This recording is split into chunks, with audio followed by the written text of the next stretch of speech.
Defensively, no one in the NFL this season has been better than the Tampa Bay Buccaneers. The offense has been a completely different story.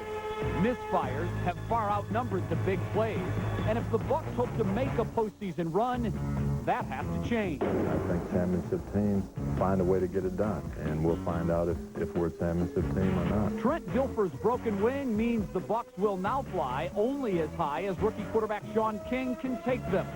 This 22-year-old is not intimidated. Actually, this is what you want. I mean, it's a chance everybody will be watching. You really get to go out and see, can you play the game if you're ready right now.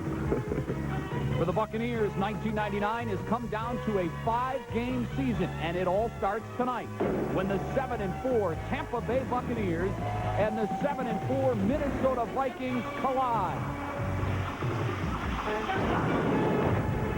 We get you ready for our Monday night matchup next on Countdown to Kickoff, Bucs 99. Monday Night Football returns to Tampa Bay, and Raymond James Stadium welcomes the national spotlight with open arms. Hi again, everyone, and welcome to tonight's show. I'm Jay Crawford. We've got a lot planned for you over the next hour. We're going to get you better acquainted with the Bucs' new starting quarterback, Sean King. Plus, we're going to go back to the year 1979, arguably the most successful Bucs team ever. That was the year they made a run all the way to the NFC Championship game. Many of them are back here tonight for a special reunion. We'll talk live to the quarterback from that team, Doug Williams. Plus, hey, everybody, Scott Hansen here at the Pirate Ship in Raymond James Stadium. Coming up in just a bit, Bucs quarterback Sean King is going to have his coming out party on the field. We'll show you the road he traveled to get here. And I'm Sage Steele, high atop Raymond James Stadium. Earlier this week I spent some time behind the scenes with both Martin Gramatica and Sean King. Coming up, we'll show you a glimpse of these young rookies' lives away from football. I'm Wayne Shattuck, holding down the fort at the 28 Tampa Bay tailgate party. Yeah. Wow. We'll have a live report coming up. And alongside Marty Tucker, I'm Brendan McLaughlin. We're outside Raymond James Stadium, where many Bucs fans are still gearing up for this Monday night matchup. We're showing you some of the pregame partying, plus Warren Sapp is known for sacking opposing quarterbacks. But, Jay, he's also getting a reputation for his fancy footwork. We'll have that story coming up. All right, Marty, Brendan, Wayne, Scott, Sage, thank you very much. We look forward to those reports coming up. Now, the biggest storyline here tonight is, of course, young quarterback Sean King.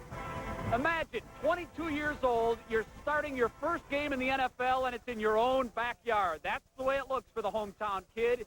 What a terrific story this is. He grows up in St. Petersburg, a huge Bucs fan. And here in just about an hour, he'll live out a lifelong dream when he's introduced here as the Buccaneers' starting quarterback. What happens here tonight will go a long way in deciding the NFC Central. Yesterday, the Detroit Lions taking on the Washington Redskins. Detroit on the punt return, that is Desmond Howard, and he is off to the races for the touchdown. They just signed him, a great move. 68 yards. The Lions never gave up the lead as Detroit beats Washington 33-17, and that means the winner of the Bucs-Vikings game here tonight will be tied with the Lions for the first place in the division. The loser will be tied with Green Bay in second place at 7-5. And right now we're very fortunate to be joined by the head coach of the Tampa Bay Buccaneers, Tony Dungy. Tony, before we get going, we've got to talk about the health of this football team. Some tough news concerning Warwick Dunn. Yeah, we tried to go with Warwick a little bit earlier, and he just wasn't running 100%. He doesn't have all that mobility that makes him great, so playing on a bad ankle on this field wouldn't have been the way to go. So now with Warwick Dunn and half of the running game sidelined, Sean's play here tonight, will it change anything that he's going to do? Not really. We're going to go with Rabi Abdullah to spell Warwick. Mike Allstott will get the bulk of the carries, but we think we can still attack effectively and still run and throw, and we've got a lot of confidence in Sean. Sean really looked unflappable this week. He's very, very calm. That's one thing he's got, is composure, and I don't think anything that takes place out here is going to surprise him or rattle him, and we just expect a lot of good things out of him. When you look at the Minnesota passing defense, I'm not going to call them slouches. They're all in the NFL. They're very good players, but they do rank 31st, dead last in the league. How much did that factor into your game plan? Not a whole lot. You know, they're ahead in a lot of games because of their offense, so people are throwing, trying to catch up. But we know we've got to be able to run the ball and then throw when we want to. If we can do that, we think we're going to be successful. Well, you talk about the passing game of Minnesota. They come at you with the twin threats in Moss and Carter. Very difficult to stop this passing team. They are. They're really talented. And Jeff George, you see here, he's taken over, got an extremely quick release. And he knows how to find these guys. So we've got to be on top of our game, not let them get the big plays and not let them spurt. Tony, a lot has been made of Trent Dilfer and his future here. How much of whether or not he'll be back depends on how well Sean King plays? I don't think that's the big part of it. You know, we're trying to win this division and get into the playoffs. And I think if we do that, then the likelihood of everybody being back is greater. If you don't win, then you have to make changes. Any other changes on the offense or defense starting-wise? Not really. The only major change we've got, Kevin Dawkins is going to start at left guard for George Diaz, and Rabi will start for Warwick. But other than that, we should be in pretty good shape. All right, Tony, best of luck to you tonight. Thanks Go a out lot, there and Jay. get the Minnesota Vikings, and hopefully, if everything goes as planned, the Bucs will be in a share for first place after this game. Coach, thank you very much. Well, certainly one of the things that the Buccaneers will have to do to be victorious here tonight is to get some production out of the quarterback position. And the one thing about this team, it has been built from the ground up to be successful regardless of the play at quarterback. Obviously, you want to have some success at quarterback, but this team defensively can carry itself to victory. So Sean King really doesn't need to put the whole thing on his shoulders here tonight. Just don't beat the Bucs. Let the defense take care of the rest. All right, there's still much more to come on Countdown to Kickoff live from Raymond James Stadium. When we come back, we're going to take a look at the Bucs receivers. We know a lot about the Vikings receivers. Well, what's up with the Tampa Bay receivers? We'll talk about that when we come back, plus all kinds of other goodies in store for you tonight. Sean King live warming up on the turf at Raymond James as he gets ready for the game tonight. ABC 28 is the place for the pregame party for tonight's Monday Night Football. Don't go away. We're back live from Ray J right after this. When your windshield breaks, don't let the insurance company send you to the cheap guys. Call Glass Doctor first. Top quality glass, zero cost to you service, and he'll handle the insurance claim. Call the Glass Doctor, he'll fix your pain. Every patient is different. In the dark enclosed tube of a conventional MRI, Steve might feel claustrophobic. Chris might be afraid without his mom. A Tower Open Scan MRI is roomier and more comfortable. Request Tower Open Scan MRI. With the year 2000 approaching, we're trying to make sure the software here at Sports Center is Y2K compliant. Y2K test in 3, 2, 1. Oops.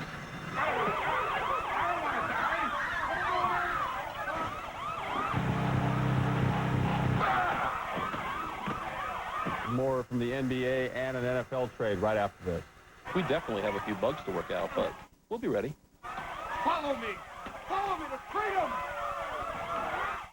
We understand that some dreams last a lifetime, and that deciding what you want to be when you grow up has nothing to do with age. It's never too late. We understand dreams, and of this we are convinced. The right understanding will lift the dream up. The right relationship will make the dream soar. AmSouth Bank, the relationship people.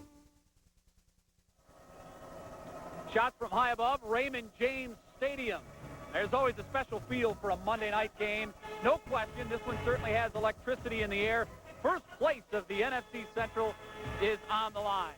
All right, the Buccaneers certainly have momentum coming into this football game. Not only have they won 4 straight times, but really they're coming off one of their biggest wins of the season, a nice road victory at Seattle last week. And in doing so, well, they were hitting on all 8 cylinders. Despite losing Trent Dilfer with a broken clavicle, the Bucs rallied from behind the hometown kid, Sean King, who delivered in his first career NFL game, had the nice touchdown pass. Warren Sapp and the boys on the defense forced the high-powered Seahawks offense into 6 turnovers as the Bucs beat the 8-2 Seattle Seahawks 16-3. You tell them, Warren. Now, just how big a win was that? Well, not only did it keep the Bucs in a first-place tie, but it's only the 11th road win after Thanksgiving in team history, and that is almost amazing when you think about it. Okay, here's the $64,000 question for you. how do you beat the Minnesota Vikings? The answer is actually simple. The execution is very difficult. To win, you have to stop their twin threat receivers, Chris Carter and Randy Moss. These guys are as good as it gets in the NFL. The Bucs haven't figured out a way to do it, really. Back in Week 4, Minnesota used 2 Randy Moss touchdowns to jump out to a 21-0 first-quarter lead. And really, from there, the Bucs defense shut down the Vikes offense. They lost 21-14, but for the game, Moss and Carter, they combined for 10 catches, 161 yards, and a pair of touchdowns. The Bucs couldn't cover either of these guys. This time around, the Bucs D says they've looked at that tape from that game, and they learned a lot from it. We definitely have to look at that because they, scorched us in the beginning. And if any team does that to us, we have a hard time coming back the way our team is constructed. So we're going to definitely look into it and try to stop those big plays. All right, now you go back to the Bucs win over Minnesota here last year, and it's easy to see the difference. Tampa Bay beat Minnesota 27-24, and Moss and Carter were just not factors in that game. The two of them combined for just 4 catches, 65 yards, and no touchdowns. The defensive backs held them in check, and the Bucs win. That loss for the Vikings, by the way, was their only loss of the entire regular season last year. All right, it's every kid's dream. Imagine this. You're growing up, rooting for a football team, and then all of a sudden you find yourself being the starting quarterback of your hometown heroes. Scott Hansen, that's exactly what Sean King is going through. He's a St. Pete native, and here he is getting his first start here tonight. Well, Jay, I'll tell you what, it is one of these too good to be true stories. Everyone had a dream when they were growing up, what they wanted to be when they grew up, whether you wanted to be president or you wanted to be Miss America or whatever. Sean King's dream was to be the starting quarterback for the Tampa Bay Buccaneers. And, of course, as you said, tonight it happens for him. Here now, a look at how Sean went from Pinellas Prince to King of the Bucs.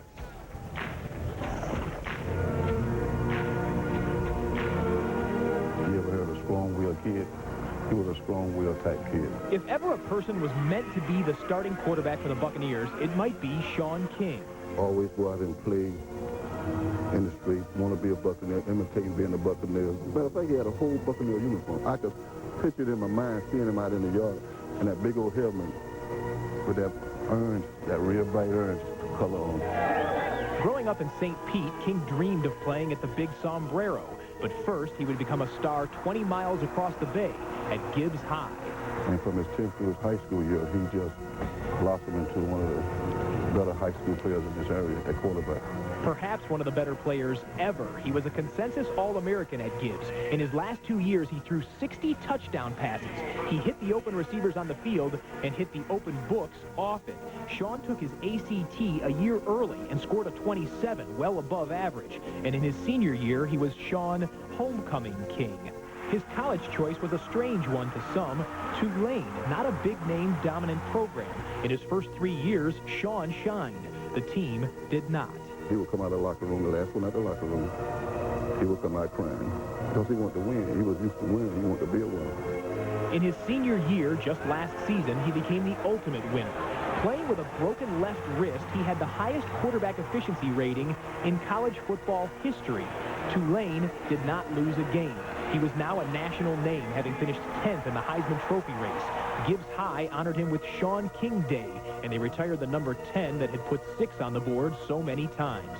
And then came what he called one of the biggest blessings of his life, a draft day phone call from Tony Dungy. It was like in the morning. the phone rang, and the whole house just went exploding. And it was an explosion that obviously rocked Sean's world. It rocked his family's world. And tonight, that explosion just might rock Tampa Bay's collective world. Quick fact on Sean, if we can. Told you in the piece there that Sean did not lose a game in his senior year at Tulane. Well, going back 2 years ago, he has 13 consecutive starts without a loss, folks. He hopes to make it 14 consecutive starts here tonight. And that'll do it from here on the Pirate Ship. We'll be back with more in just a bit. Now back to Jay Crawford down on the field. Hey, Jay. All right, Scott, thank you very much. You know, if the Bucs are to win this football game tonight, Sean King has to at least go out there and perform, let's just say 50% of his passes. If that happens, it should be all good. Right now, we want to go back across the street. Marty Tucker and Brendan McLaughlin are over there. And, guys, I can only hope that the fans are being, let's say, on their best behavior. Keep them in line over there. I think they're being pretty good. We have the Johnsonville Brats Grill set up out here in our parking lot, so we have our own tailgate party going on over here. You pull that Johnsonville Brat truck, and you become pretty popular. We're also giving away a few little things here, like the sports football. Ron, look lively. Here you go. Ron, yeah, he wasn't paying attention. ABC, little sports football. Yeah, I can't help but add this as a footnote to Scott's story on Sean King. We understand from his parents that 5 years ago, when Sean was a high school student at Gibbs High, came over here, had his picture taken with Trent Dilfer, highlight of his life at that point as a high school senior, and now 5 years later, here he is, the starting quarterback for the Bucs on Monday Night Football. Every time I meet an intern in the newsroom, I get that same feeling that this high school student may be taking my job. I can understand that. Anyway, this is great. This game is big. It's huge, not only for the Bucs, but for the Bay Area. It is a chance for national exposure for Tampa Bay. It's true. The country is watching. That's always important, but remember, the Super Bowl is coming here next season. You can imagine the impact of that. 28 Tampa Bay's Laura McElroy has more on the effect of Monday Night Football in the Tampa Bay area. From St. Petersburg Beach up to Clearwater, right, where some of the most beautiful beaches anywhere in America are. That was some of the praise the Tampa Bay area enjoyed during last year's Monday night game. Now community leaders are hoping for another big score during tonight's matchup. Really just promotes what has happened in Tampa when you see the growth and you see the city glistening in the background and people get an idea of what modern Tampa is about. The show will highlight some of Tampa's most scenic spots. The downtown high-rise is planned to leave the lights on for the cameras. And the announcers say more than 20 million viewers will learn a bit about Tampa Bay tonight. We take shots of all the city. You know, we showed nighttime shots, daytime shots. We talk about all the places that we've stayed, the people that we've met, the things that we've done while we've been here. And it really acts as a commercial for the city. The chamber hopes to capitalize on that. It believes the promotion could lure tourists or even corporations to Tampa, but they might not get their wish list. Have a dozen or so Fortune 500 companies just relocate just based on what they see. But they're willing to settle for some winning PR on national TV.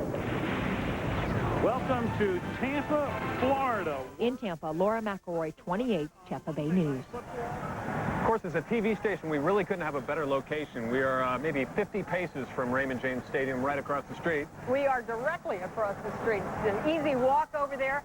And we're going to go down to Wayne Shattuck right now, who's now amongst his people. Wayne, before we go to you, I'm going to toss this ABC football down here, all right? Heads up. You probably can't hear me because there's some very introverted people all around me right now. The weather is good. Let's listen to the folks.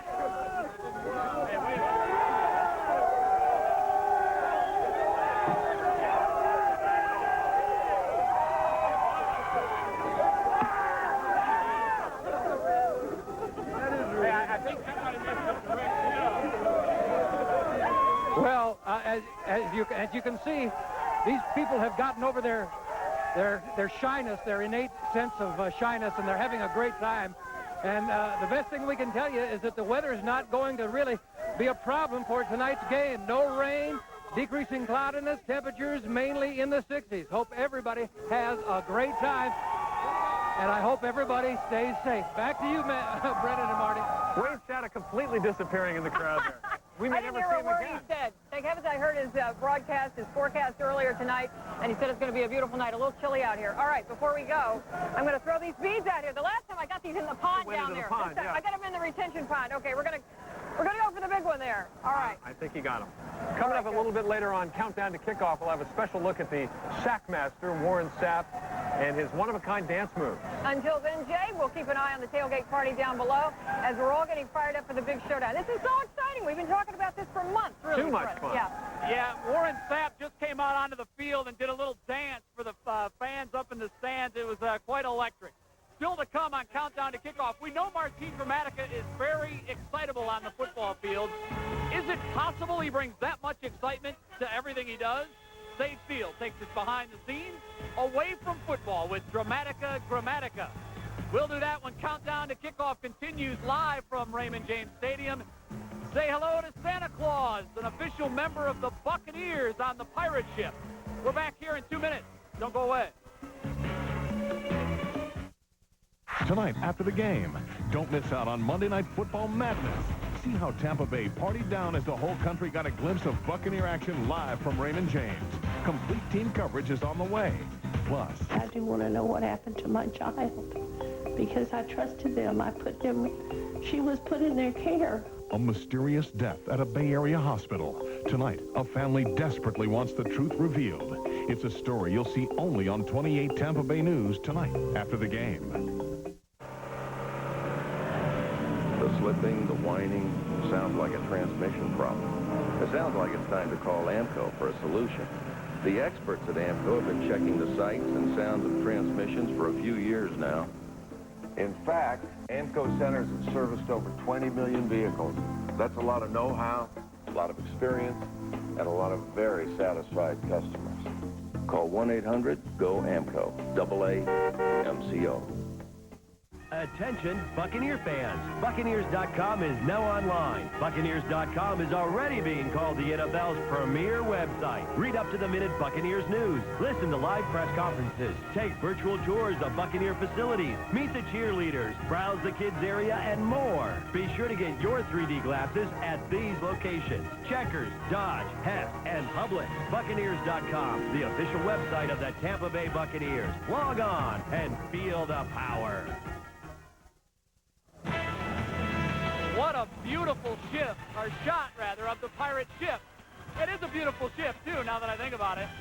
Yeah, Raymond James getting their game face on for tonight's Monday Night Football, and the players now on the field doing their stretching, getting ready for the game, which is now about 45 minutes away. You know, when the Buccaneers drafted quarterback Sean King out of Tulane, they figured he'd be the quarterback of the future. They just didn't figure the future would get here so fast. But here we are. It is Sean King's time to shine. At a crucial point of the season, the Bucs' fate is now in the hands of a 22-year-old kid from St. Pete. Like another famous King, Sean has a dream. But in his wildest dream, he couldn't have imagined this.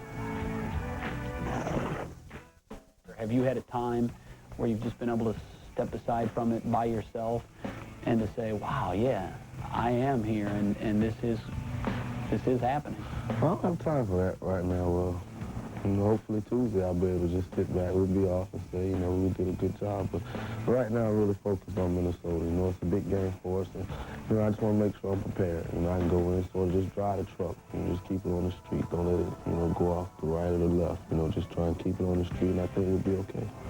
Sean King at quarter. The snap. Play action. Sean King dropping, throwing the pass. Caught! Touchdown! Tampa Bay! Sean King has thrown his first NFL touchdown. There's no way for you to sneak up on the country here. Your debut as a starter, it's 9 o'clock Monday night. You got Al Michaels, Boomer Esiason, and Sean King down there as the starting quarterback. Have you thought about that whole Monday Night Football thing? I'm sure you were a fan of Monday Night Football growing up. That's how you want it. Being a competitor, you get out and you compete. What better arena? The Monday Night Football. Everybody around the country will be watching. It's a big game. It's for first place in NFC Central. Winning this game takes the driver's seat. What more could you ask for? It's a chance to go out there and just showcase your talent. Give me a few words, a few different descriptions of Sean King. A Christian young man. Composed, competitor. I think sometimes people may take, just my demeanor, lack of fire inside, but it's not. I said the other day, just because I don't wear my emotions on my sleeve, that means that doesn't mean I'm not emotional, but sort of laid back. As far as football goes, he's a pretty accurate guy, a smart guy. I'll make some plays, when the opportunity presents itself. I'm kind of anxious to see how I play. I know I'm going to be a great quarterback down the road, but am I ready to be a great one now, So I'm anxious to get out there and see. I'm ready to play, too.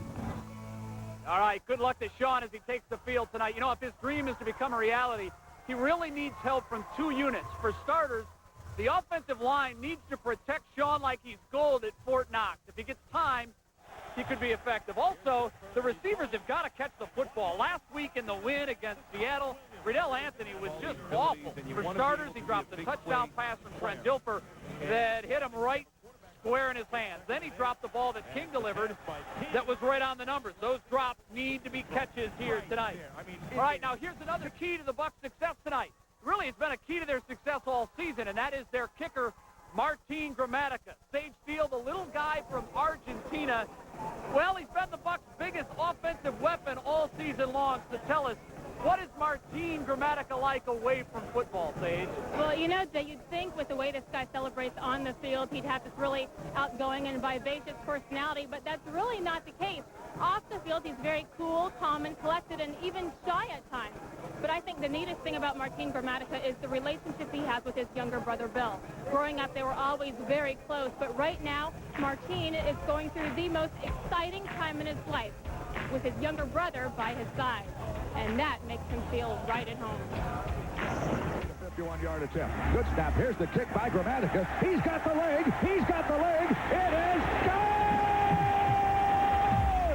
He's become famous for his exuberant celebrations, but apparently they started at an early age.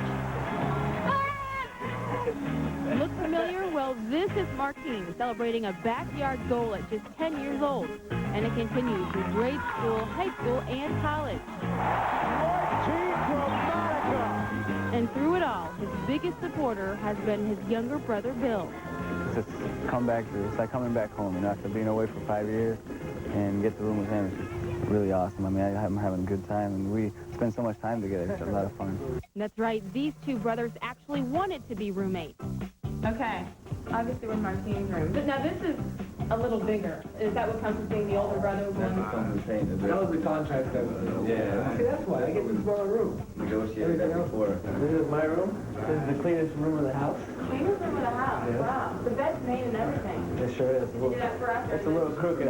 This is my bathroom. Okay. Straight as hell. Nice and clean. This is obviously a bachelor pad. You got your feet up. Sage did this. Yeah, I did that. We're in Martin's bathroom now, and I'm sorry, Bill, but his seat is down. That's because he uses my bathroom. That's what it is. We get along so well, and we know, I mean, I know how he is, and he knows how I am. It worked out more than a dream because, you know, we're both playing in the same stadium, we're living together. I don't think it can get any better. Well, as most of you know, Martin's family lives really close by in LaBelle, Florida. They come to all of his home games except his mom. His mother said, Jay, she told me she's too nervous to come to the games or even watch them on TV. But maybe that's bringing him some good luck because right now he's 21 of 25. And he's already got a game winner under his belt. Back to you, Jay. All right, Sage Steele, thank you very much. You know, one of the things that we're talking about tonight is, of course, the success of the 1979 team. It's been 20 years since that team made it to the NFC Championship game. Boy, right now, I can't tell you how excited I am. We're joined by the quarterback of that team, Doug Williams. And, Doug, I got to say, first of all, thanks for joining us. Second, what do you think of the new digs? Not bad, huh? Oh, man, this is a heck of a house here, man. I mean, this is a house to be proud of. And, you know, even though Tampa Stadium was a great place to play, I think Raymond James is even a better place to play. And the atmosphere is great.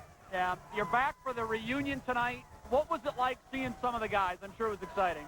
You know, when they called me, you talk about 20 years and maybe seeing some people that you hadn't saw that you had a great time with. You know, when you think about 79, it don't seem like it's been that long, but it's been 20 years, and to walk down there with about 20 of those guys, it's a great feeling to see them, you know, because you want to know what they've been up to. They know what you've been up, myself been up to, but I didn't know what a lot of those guys up to, and it's just great to get a hug from them, shake a hand, and just fellowship with them for a while. Doug, that team was a lot like this team. A lot of defense. They got it done on offense as well. We're going to look at some tape from that game or from that year. And how about the Eagles game? What a highlight that was. I think that Eagle game was the best game that I've been involved in. You know, a lot of people always ask me, what is one of the best games that I remember? I always say the Eagle game. I don't even say the Super Bowl. Really? I say the 1979 playoff game against the Philadelphia Eagles, simply because we were such an underdog, and we came out with a lot of hard determination, and we won that football game. Well, Doug, that team was really known for its heart and soul. Worst to first was kind of the moniker. When you think about that team, what are some of the thoughts that come to mind? Well, one of the things that come to mind is something that we believed in. You know, every day we went to work, we had a tape playing in the locker room, and the name of that tape was "Ain't No Stopping Us Now." And that's the way we felt, and everybody just played with a lot of determination. So that was kind of the motto of the team, no stopping us now. We've got 30 seconds. What are you going to be thinking about when they introduce you to this crowd here tonight? Well, it's always great to come back, you know, and I think since the ownership has changed, you know, I have a whole different attitude as far as the Bucs are concerned. Right. Tony and I talked to Tony last week.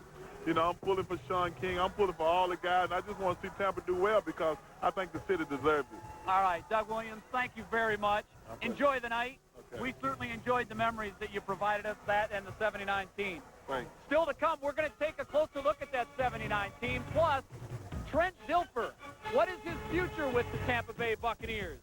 We've heard the talk about his career here possibly being over. We'll address that issue, and much more. We'll do that later in the show.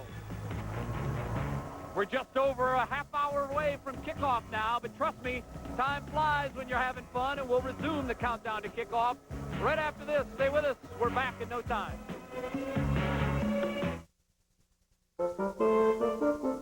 Eight maids a milking are a great holiday gift, although fitting them under the tree required some slight modifications. This week at Walgreens, save $5 on this 25-channel cordless telephone, now just $24.99. Get a $10 mail-in rebate on any of these Tozai CD players and on this 5-inch portable black and white TV with AM/FM radio at Walgreens, where the holidays begin. Embassy Limousine on the most important day of your life when it has to be absolutely, positively just right. And for our corporate clients, we promise to be right on time so you can go about your business. Contact us in the Tampa Bay area or at our website at limoworld.com. Embassy Limousine offers first-class business service in our luxury sedans. Embassy has different styles and sizes of limousines, perfect for any event or occasion. Call Embassy Limousine in Pinellas at 447-4656 or Hillsborough 631-7777. We'll make your journey memorable.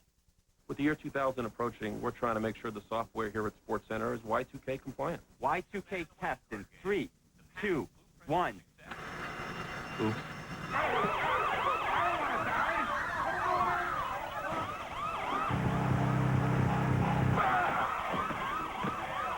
More from the NBA and an NFL trade right after this.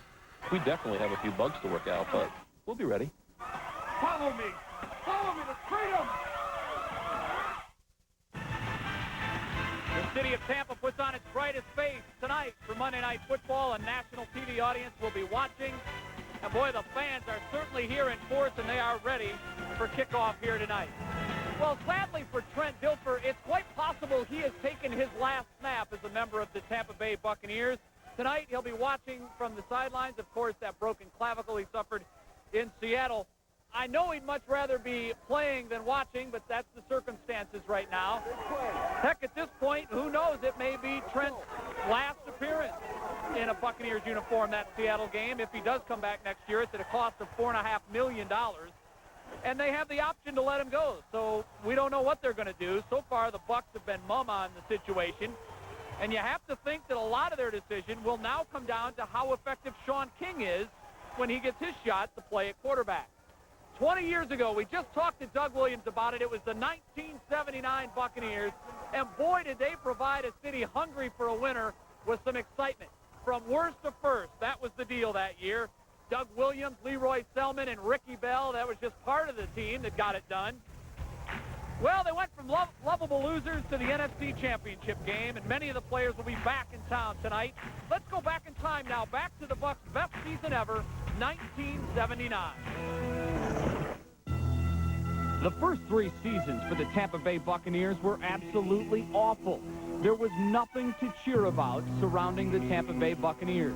They won just 7 times in their first 42 football games. Then came 1979. You know, we went 0-26. Nobody's ever going to pass us. We just established that record right off. We came from nowhere to get to there. It took us 4 years to do it, but at least we did it.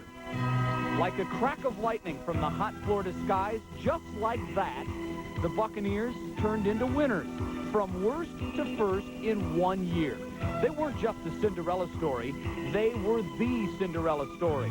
Doug Williams and Ricky Bell were the big threats on offense. 5 games into the 79 season, Tampa Bay was 5-0, and they were the talk of the NFL. Defensively, no one in the NFL was any better. The Bucs led the entire league in fewest points allowed. Sounds a lot like the 99 Bucs. 12 games into the 79 season, the Bucs were an NFC best 9-3. That's when the losing returned. 3 straight losses had the Bucs at 9-6 going into the last week of the regular season. If the playoffs were to happen, the Bucs had to beat the Kansas City Chiefs. That game is best remembered for its torrential downpour and 1 field goal. Neil O'Donoghue kicked a short field goal to give the Bucs a touchdownless 3-0 win. Again, sounds a lot like the 99 Bucs. The Bucs won the NFC Central and were ready for their first taste of postseason play. The Philadelphia Eagles were up first. The Bucs were a huge underdog, but thanks to a terrific ground game led by Ricky Bell and a relentless pass rush on the Eagles' Ron Jaworski, the Bucs prevailed 24-17 to advance to the NFC Championship game.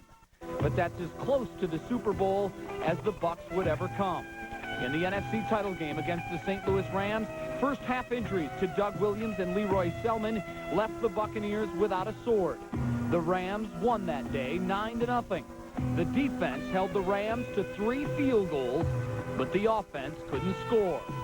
Sounds a whole lot like the 99 Bucs just 20 years earlier.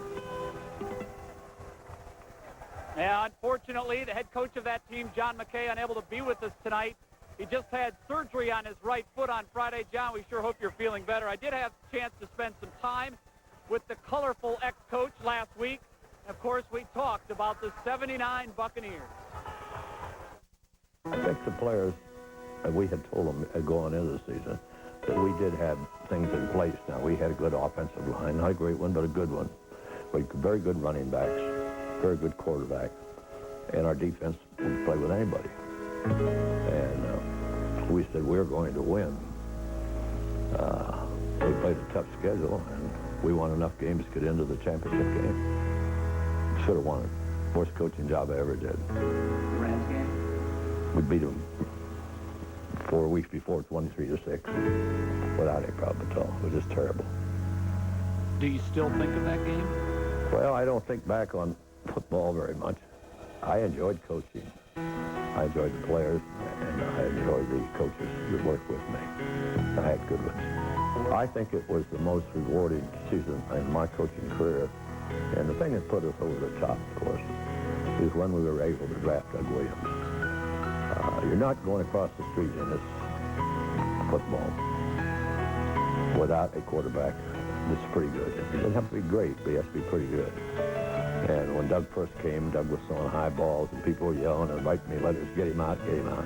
But he was a tremendous young man, and it was a serious blow to this organization when he was lost. They never have been the same since. Brad, heads up, here we come. Boy, that certainly was a lot of fun sitting down with John McKay. You know, he's still just as colorful today as he was 20 years ago. I had some great one-liners. All right now we want to go back to the pirate ship. Scott Hansen. Scott, here in just a few moments, the members of that 79 team will be introduced to the crowd. You can tell they're fired up for this atmosphere here tonight. Yeah, absolutely, and they should be. And I'll tell you what, if they're fired up, they're not half as fired up as this crowd here up at the pirate ship. I almost got pillaged by one of the female pirates a minute ago. I'll tell you about that when we get off camera. Right now, we want to do a little thing we call Bucs Unplugged. If you've seen us here on ABC 28, you've seen us do this segment once or twice. What we do is we take a player and we sit down with them and ask them a bunch of non-football related questions. We want to get to know them as people a little bit. Recently, I sat down with Bucs starting tight end Dave Moore, one of the few touchdown makers on the team. And here now is Dave Moore Unplugged.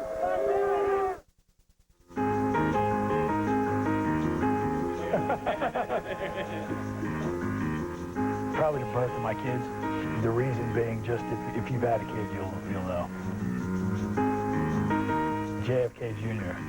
You know, recently we've heard so much about him, and I've read so much about him. I'd like to pick his brain because he seems like a real average, down-to-earth guy.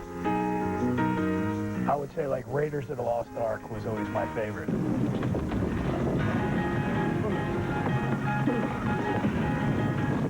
You know, I was moved by Raiders. The only book I've ever read cover to cover was the Bible. So it has to be my favorite because it's the only one I stuck with long enough to read cover to cover. Friends. Are Ross and Rachel going to stay together? Are they? No. Ross wants to, but I don't think it's going to happen.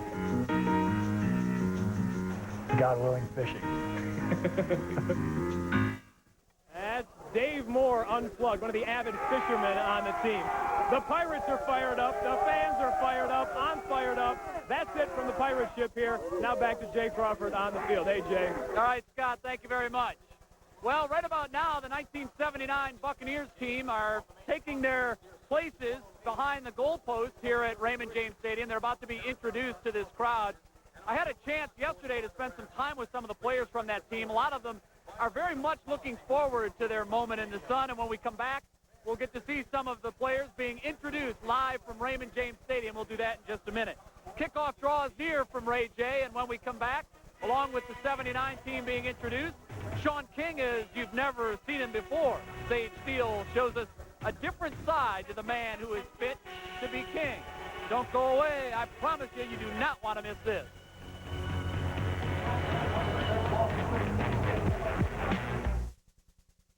Tonight after the game, don't miss out on Monday Night Football Madness. See how Tampa Bay partied down as the whole country got a glimpse of Buccaneer action live from Raymond James. Complete team coverage is on the way. Plus, I do want to know what happened to my child because I trusted them. She was put in their care. a mysterious death at a Bay Area hospital. Tonight, a family desperately wants the truth revealed. It's a story you'll see only on 28 Tampa Bay News tonight after the game. For friendly advice and great savings on your DirecTV system, stop by Circuit City today. When you get a DirecTV system and subscribe to Total Choice Programming, you'll get 2 free months of 32 premium movie channels and 25 specialty sports networks, a value of over $100. Plus, get a free self-install kit, a $50 value, or professional installation for only $99 with your DirecTV system. Save on DirecTV today at Circuit City.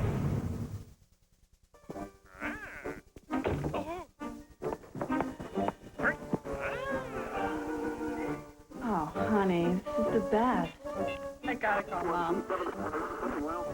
What's with the TV? I don't know, honey. Where's the remote?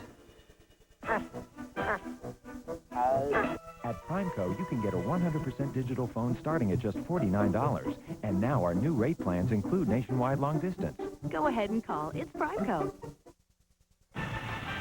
Welcome back to Countdown to Kickoff, Bucs 99. A little earlier in the show, we had a chance to hear from Sean King, the Bucs starting quarterback here tonight. Like everybody, he has hopes and dreams, but like a lot of these guys out here, there's much more to Sean than just playing football. Sage Steele, you know Sean King well. You had a chance to spend some time with him this week. I'm going to put you on the spot here. One word describes Sean King. You know, I would have to say humble, and I know that's a very strange word to use when we're talking about professional athletes, but trust me, Sean King is humble, and at age 22, this kid has his priorities straight. He says he focuses on 3 things in life: faith, family, and football, in that order. That's how it's always been, and that's the way he intends for it to stay. In the meantime, boy, is it good to be king.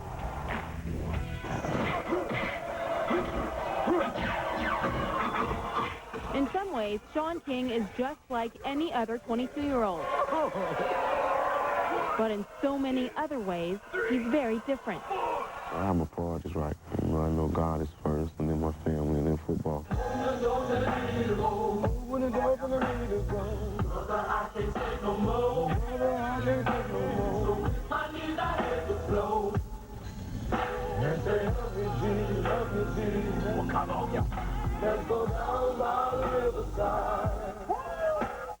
You know, I was raised in a family that believed in God, and, you know, one family that really allowed me.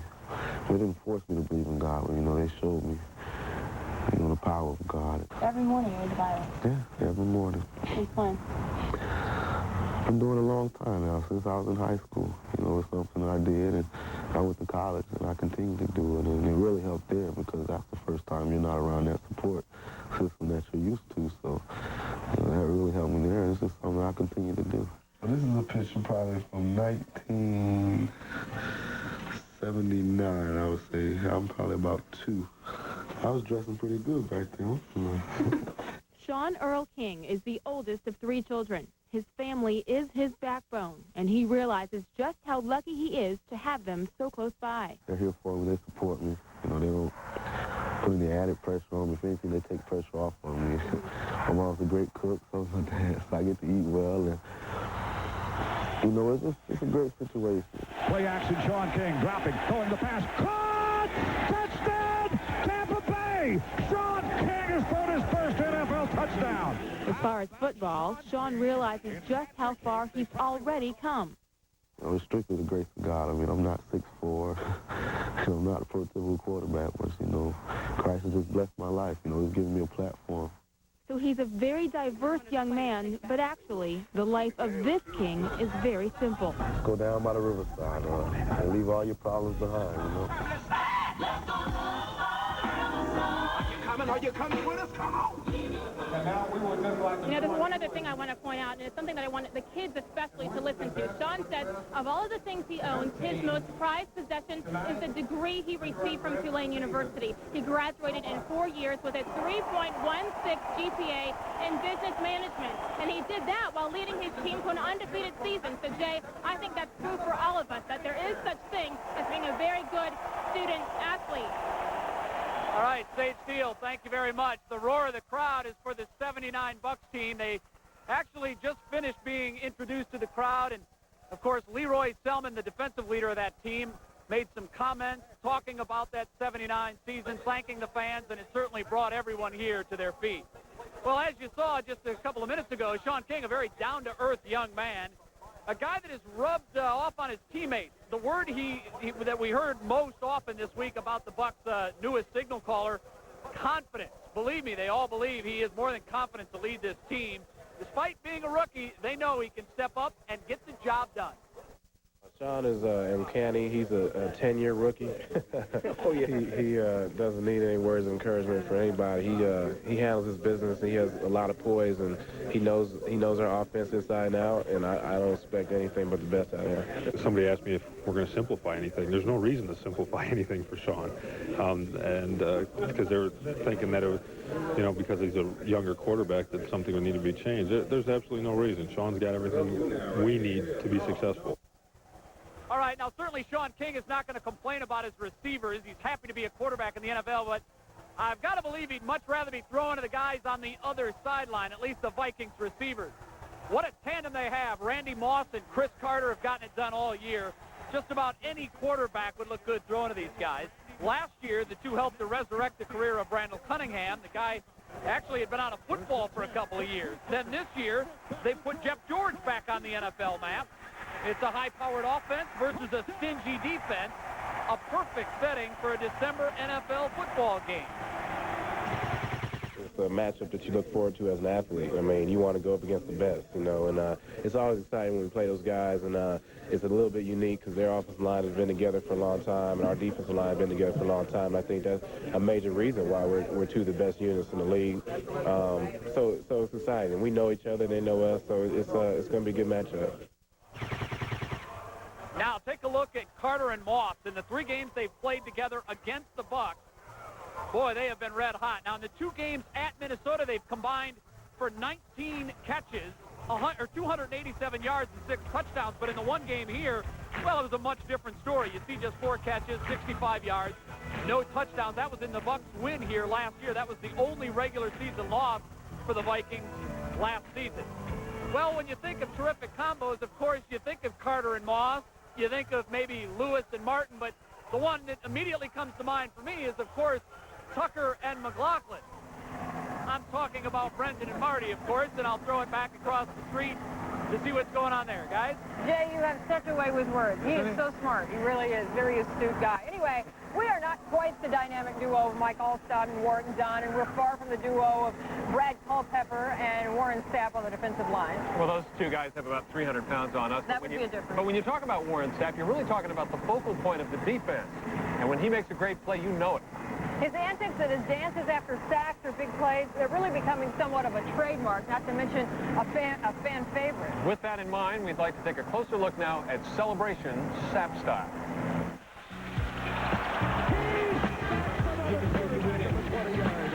Oh, do your dance for it, the old 99 shuffle. everybody's asking me, what the hell am I doing? And I said, I don't know. I just jumped up and just started going. So, I don't know. I mean, you never can tell with me.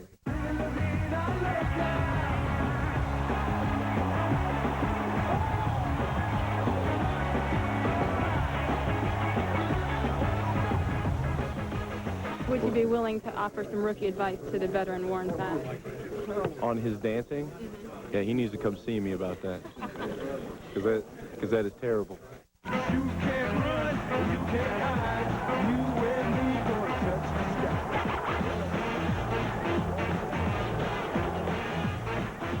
Pack your bags and go home if you don't like it, so.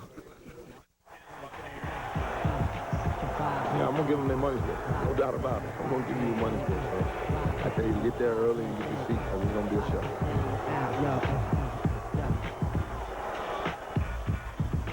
He's an entertainer and a player. He's very graceful for a man his size, too. And I might point out, there's a little controversy surrounding some of the after-play dances. They've actually done away with this. That's a finable offense. But the more he dances, the more they seem to win. So I say dance on. If he wants to do a chorus line, it's okay with me. That's right. If it would mean that the Bucs would win, do whatever you want to out on the field. That's it. Up here on the balcony of 28 Tampa Bay, Jay, it's just beautiful. I can tell the crowd is thinning out. We've had this big tailgate party going on out in our parking lot. The crowd is thinning out. They're all filling the stadium, and we're about ready to get started on Monday Night Football. We're going to join you over there, Jay, so save us a seat. All right, come on over. The party certainly has filtered this way across Himes Avenue. So what's going to happen here tonight between the Buccaneers and the Vikings?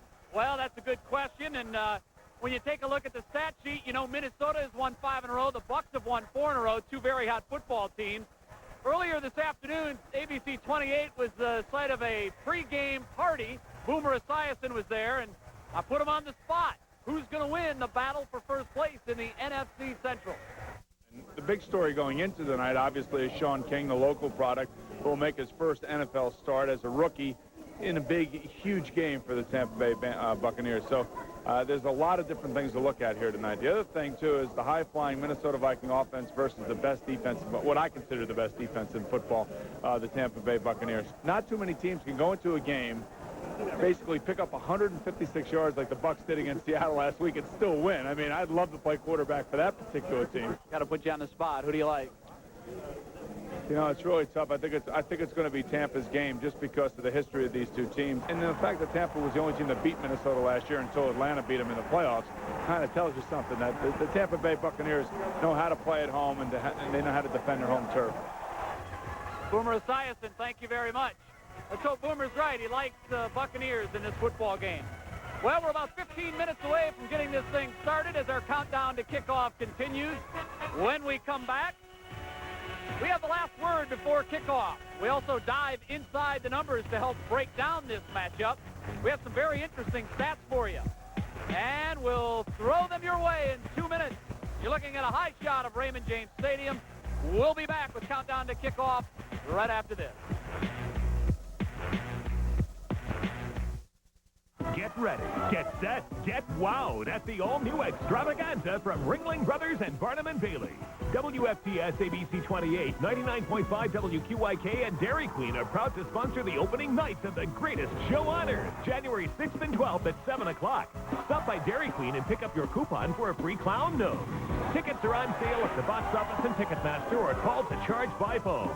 Ringling Brothers and Barnum & Bailey is coming to the Ice Palace and Times Bayfront Arena. Direct from Broadway, Richard Chamberlain stars in the timeless love story. The sound of music as you've never seen it before.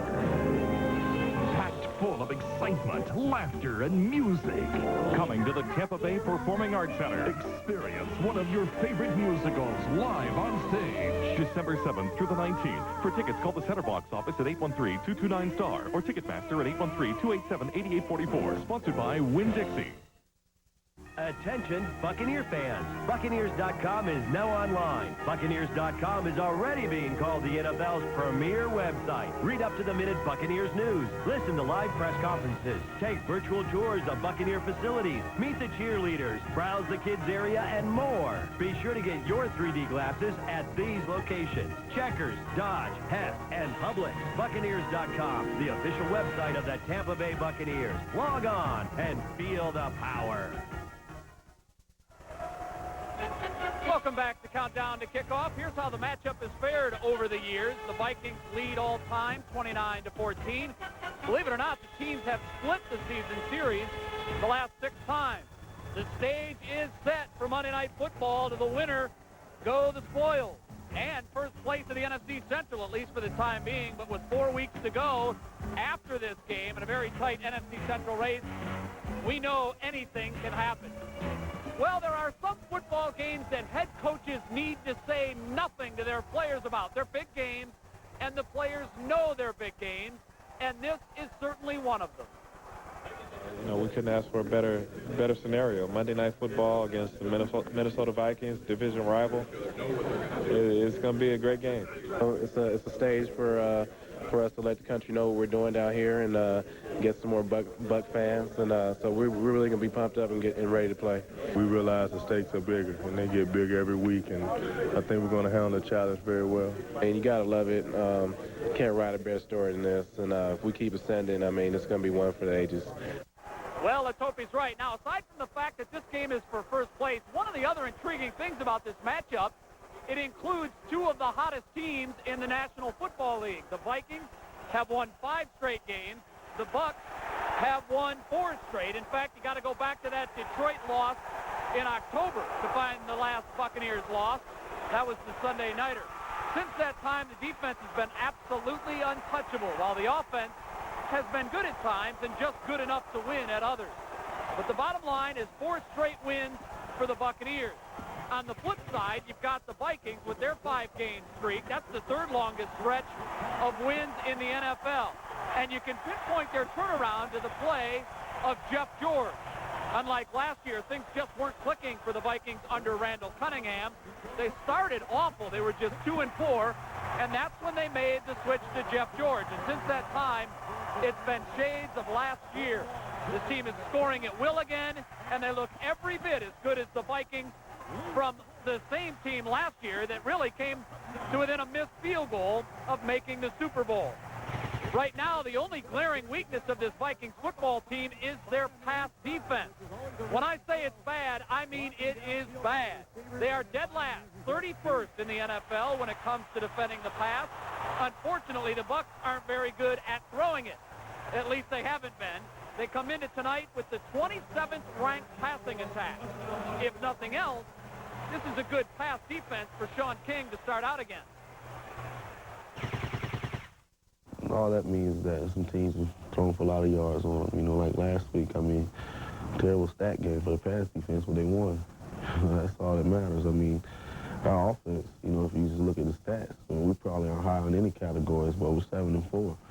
You know, so, and you know, those guys are in the NFL. I mean, there aren't any guys in the NFL that can't play. So if you don't come out and do your job, then, you know, they'll take advantage of that.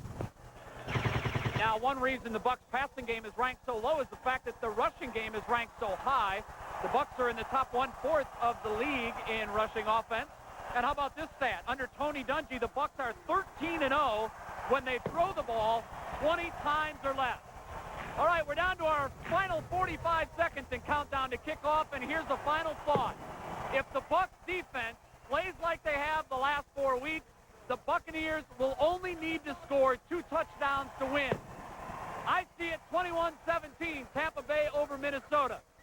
You'll have to watch ABC 28 to see how things turn out. Remember, after the game, a post-game report live in 28 Tampa Bay News from Raymond James. That's going to do it from Raymond James Stadium. For all of the 28 Tampa Bay sports and news people, I'm Jay Crawford. We'll see you tonight after the game.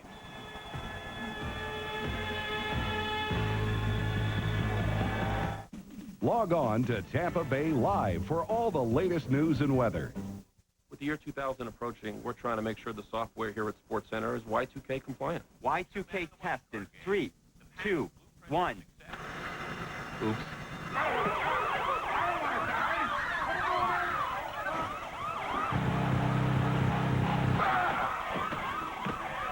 More from the NBA and an NFL trade right after this.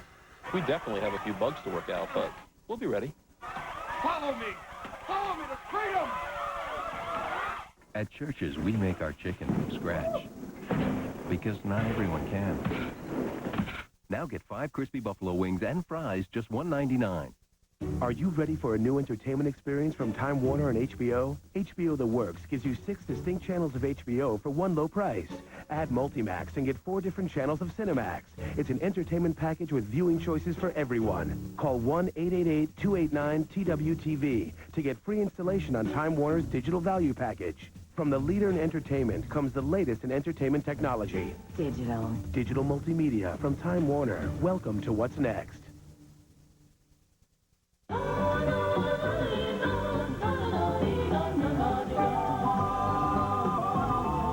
I'm Brendan McLaughlin. And I'm Marty Tucker from ABC 28 Tampa Bay News. From all of us at ABC 28, we'd like to wish you a happy holiday season. 50s and 60s with partly cloudy skies. More weather after the game. Ain't nothing but a heartache. Tell me why.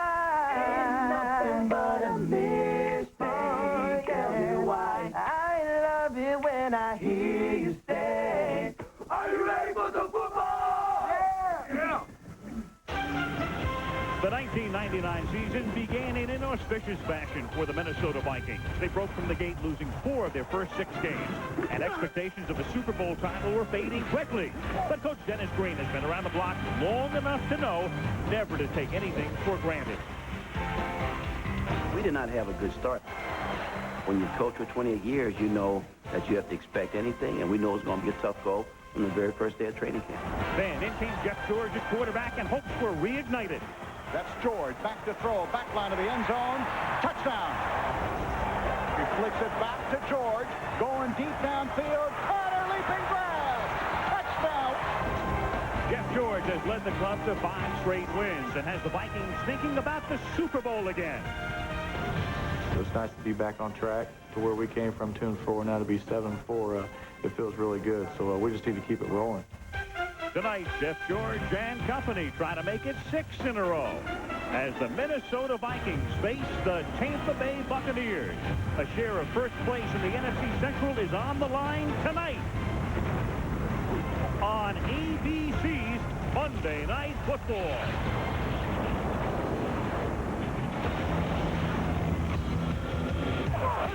Come on, big dog!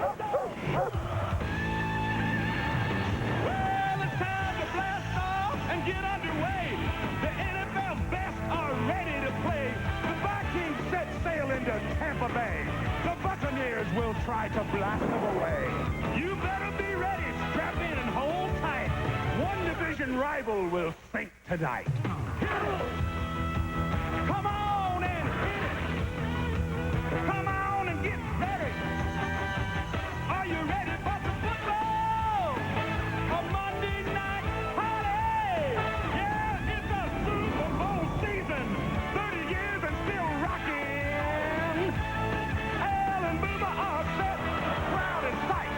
All my rowdy friends are here for Monday night. That's right.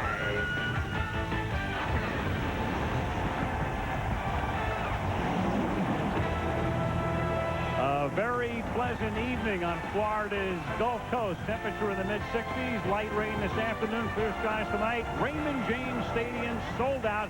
Good matchup between the Buccaneers and the Minnesota Vikings. Al Michaels with Boomer Esiason and Leslie Visser. 2 hot teams have at it tonight. The Vikings have won 5 straight. It coincides with Jeff George moving into the starting quarterback role.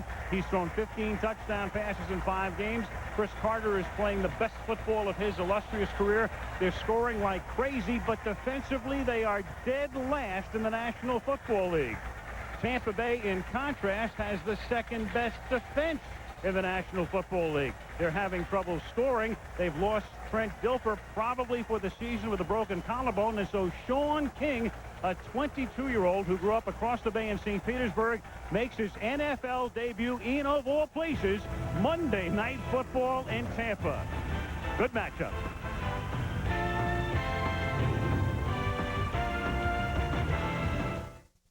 This game is also being broadcast in HDTV in cooperation with Panasonic on the digital TV channel of your local ABC station where available. Hey. This is for those ready to hit the road. Hit the road. This is for a tough world. This is for those looking for a solid experience. This is excitement. Well built. This is for right now. Right now. Hit the road for Pontiac driving excitement and lease a Grand Am SE for as low as $209 a month for 36 months. Call for important lease details. This is for me. For me. For me. Hit the road for Pontiac driving excitement. This is for me. For every moment that will make you smile. I took you off your feet, woman. I rocked you back. There's a moment that will make you feel. You're convinced you're responsible for the death of your brother. The critics call it TV's best. We call it something you'd never expect. Sports Night returns with all new episodes Tuesday 9:30, 8:30 Central on ABC. Spanish commentary for tonight's game can be heard using the SAP feature on your TV set where available. Brought to you by National Car Rental. The stadium in Tampa rocking in anticipation of this one. Boomer, it's a classic case of the irresistible force. The Minnesota offense meeting the immovable object, the Tampa Bay defense. Who has the advantage? Well, you know, I like Tampa Bay's defense tonight, Al, simply because of the noise that they're going to be able to play with. Being at home on grass in front of a loud, noisy crowd gives them a huge benefit, and it should play well. They're the fastest defense in the NFL.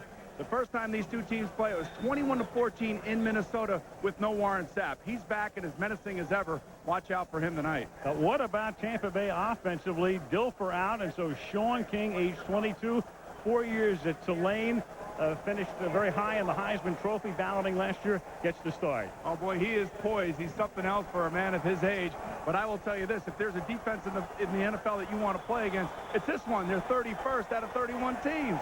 So look for Sean King to get up early, throw it deep, try to test those young corners of the Minnesota Vikings, especially in nickels down situations. If the Vikings cannot muster a pass rush on him, it could be a long night for this defense. Vikings have won 5 straight. Bucks have won 4 straight. The winner shares first place with Detroit in the NFC Central.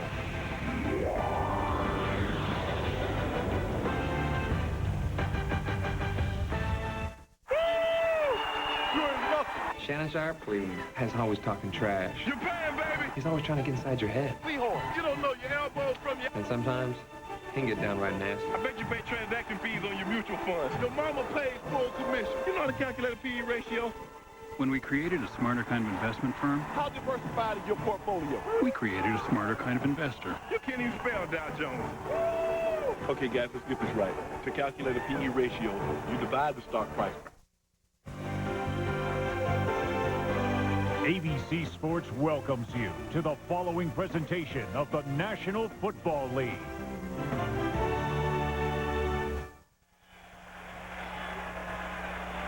A few years back, Tony Dungy was an assistant under Dennis Green in Minnesota. Now in his 4th year as the Bucs head coach, and he's with Leslie Visser. Hi, Leslie. Hey, Alan Boomer. Well, as you guys know, Minnesota lost its only game in this field last year. Tony, we saw Dan Marino have a great rookie year, but not many do. What do you expect from Sean King? Well, Sean is a real poised young man. I think he's going to play great if we play well around him. You're missing Warwick Dunn, who's also your leading receiver. What effect will that have? We have to make some adjustments, especially in our third down package, but we're going to move Mike to halfback and give him most of the carries tonight. Well, it should be a great matchup. Thank you, Tony. Back to you guys. Thank you, Leslie. Mike, as in Mike Allstott. The burden will really fall on him tonight with Dunn out. Martin Gramatica, the native of Argentina, who went to Kansas State, their 3rd-round choice. Yo Murphy and Mo Williams back. So Yo and Mo to return the kick. Everybody was early in the lineup as Mo Williams takes it at the 3, out past the 20, and bang down at the 24-yard line. You've been waiting all day to say that. I swear I just thought of it just then. I don't believe that. Honest. I've lost too many brain cells. I have no time to think about that. You've got Jeff George starting at quarterback with his 6th start since replacing Randall Cunningham in mid-October. And behind him, Robert Smith healthy again. Kleinsasser, the rookie, the blocking back. Moss and Carter outside. We'll see a lot of Jake Reed, and Glover is the tight end. Good line.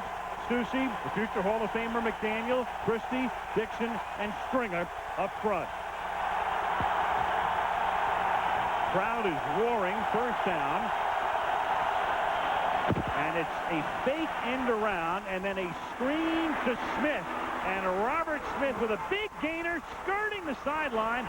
And then finally he is forced out of bounds by Damian Robinson to a very well-designed and well-executed opening play for Minnesota. Behind the key out, Ray Sherman, the offensive coordinator of the Minnesota Vikings, knows that this Tampa defense is going to be over-aggressive, especially here at home.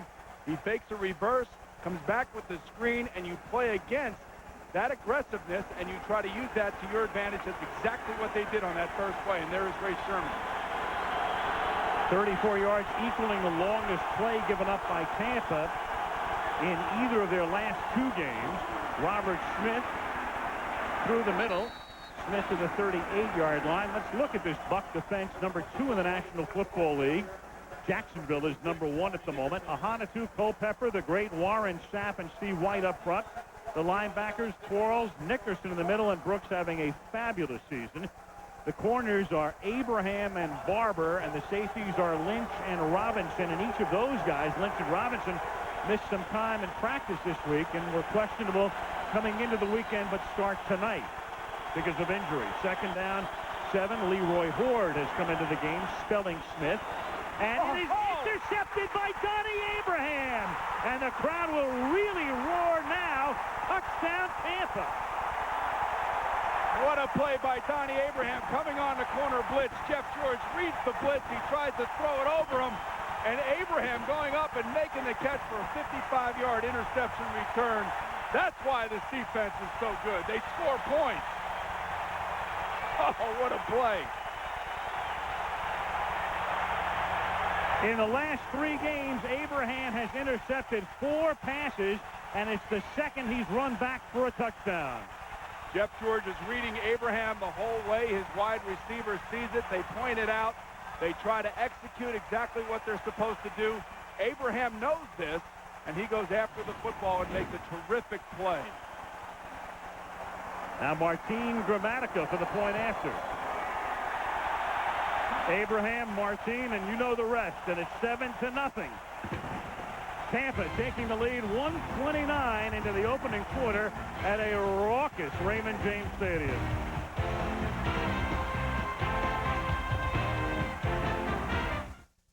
People are beginning to think of the automobile not just as a family vehicle, but as a personal and individual means of transportation. The throb of a powerful engine. Now for a moment, imagine yourself as driver of this automobile. You really have to drive it.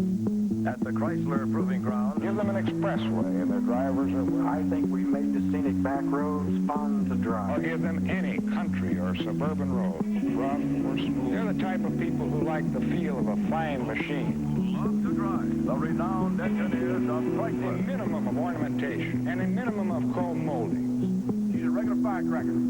The sounds of nature sing their prettiest over the rich, throaty obligato of his engine. Even sheet metal can have a soul. And they give you back the romance of driving. And that is why these will never land on an ordinary car. And you find out what exceptional unity of man and machine has been achieved. Just past the rectory and up some cold gray stairs is the best place on earth to buy electronics, videos, books, even your favorite country music. It's Sister Maria's room. Because Sister Maria has 2 very important things. Access to Amazon.com, the best site for finding whatever you have a passion for, and Visa, the online currency. A great way to buy Hank Williams' 40 greatest hits, and of course, something to play it on. Visa, it's everywhere you want to be. Al, take a look at this. Here you see Donnie Abraham right here, and here's Jake Reed pointing him out to Jeff George.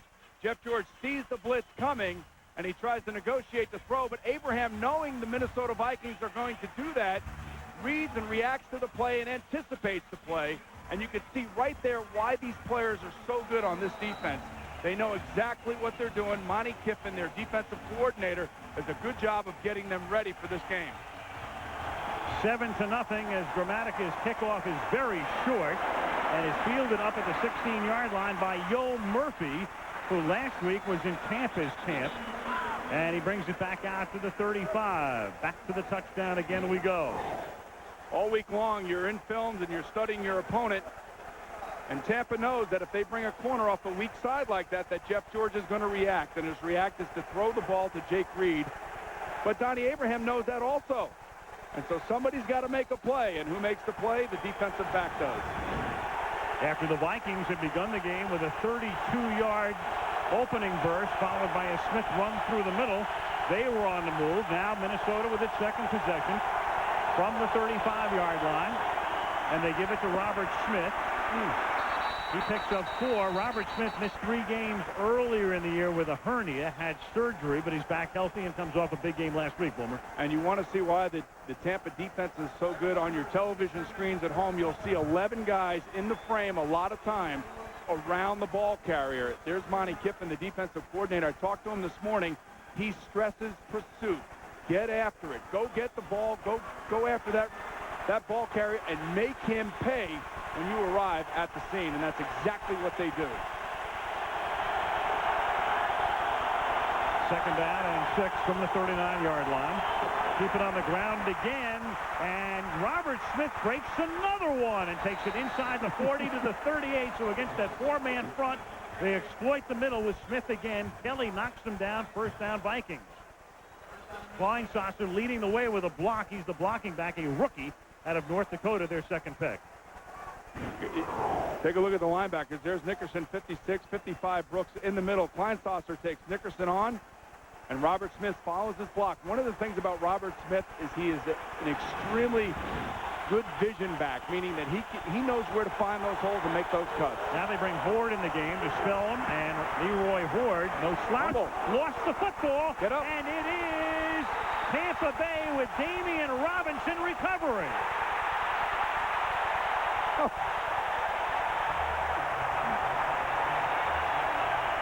Two turnovers in 3 minutes, 7 seconds. Dennis Green a little shell shock. And Sean King will make his debut with the lead after the second turnover. I was telling Damian Robinson, get up with the fumble and go. Minnesota has done everything that you could ask in terms of getting the right plays called and your players making plays. But when they throw the interception and the fumble, obviously you can't do that on the road, especially against a division opponent like this in this type of situation. Among guys who've been in the league for a while, Leroy Horde has the highest fumble rate, so this is not that unusual. You see that's Hardy Nickerson actually getting in behind and knocking that ball out. Forced it, Robinson recovers it, and now Sean King with Rabbi Abdullah in the backfield in place of Dunn, and they begin with a pass to Jacquez Green. And Green, the second-year guy out of Florida, to the 36. Sean King grew up across the bay in St. Petersburg, went to Gibbs High School. His father coaches the JV basketball team there now, went to Tulane, had a great career with the Green Wave. Picked in the second round. Abdullah and Allstott in the backfield. Green and Emmanuel, the wideouts. Moore, the tight end. Gruber, Doggins, Mayberry, Middleton, and Wunsch up front. Gruber in his 12th year. Mayberry, the center, in his 10th year. They're the rocks in the interior. Allstott and Dunn normally form that 1-2 punch, but Dunn out with an ankle tonight. It'll be third down at about 4. Let's look at the Viking defense, ranked dead last in the league through yesterday's games. Randall, Bull, Williams, and Dolman up front. Chris had retired and then came back. Rudd, McDaniel, and Wong are the linebackers. In the secondary, the rookie Kenny Wright and Jimmy Hitchcock with Griffith and Thomas. A lot of missed tackles on this defense. Not pursuing like they should be pursuing. Talking to Coach Fazio before the game, the defensive coordinator, he said, you're going to see a different defense. I said, is that going to be because you're playing against one of the worst offenses, or are you going to do something different? Third down and 5, and it was a whistle before the snap, and it's procedure against, well, start against Tampa Bay. Prior to the snap, false start. Number 85 in the offense. 5-yard penalty, remains third down. Riddell Anthony, as you look at Trent Dilfer, who had been so durable in his career, and then last week the broken collarbone on a sack in the game at Seattle. Now, he told me today that it's the first game that he's actually missed due to injury. Now, this is the situation that you don't want your young quarterback in. 3rd and 10, big game on Monday night. A guy that hasn't really seen a lot of defenses in the NFL. Let's see how he handles this situation now. Out of the shotgun. Dave Moore in motion. Sets up in the slot. Here they come. King rolling against the grain and looking, and throws, and it's out of bounds. One of the reasons that they move him out of the pocket is they know that Minnesota is going to blitz. They know that they're going to bring the outside guys. They know that they're going to try to put pressure on them. They bring Dwayne Rudd, number 57. There he is. And they try to get Sean King out of the pocket and get him away from all of that stuff and reduce his reads to half the field.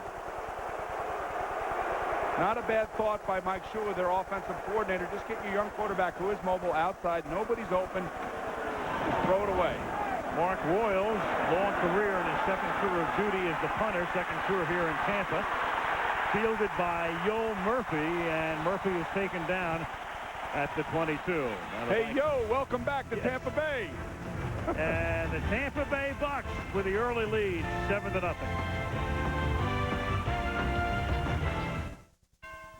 Holiday greetings from Budweiser.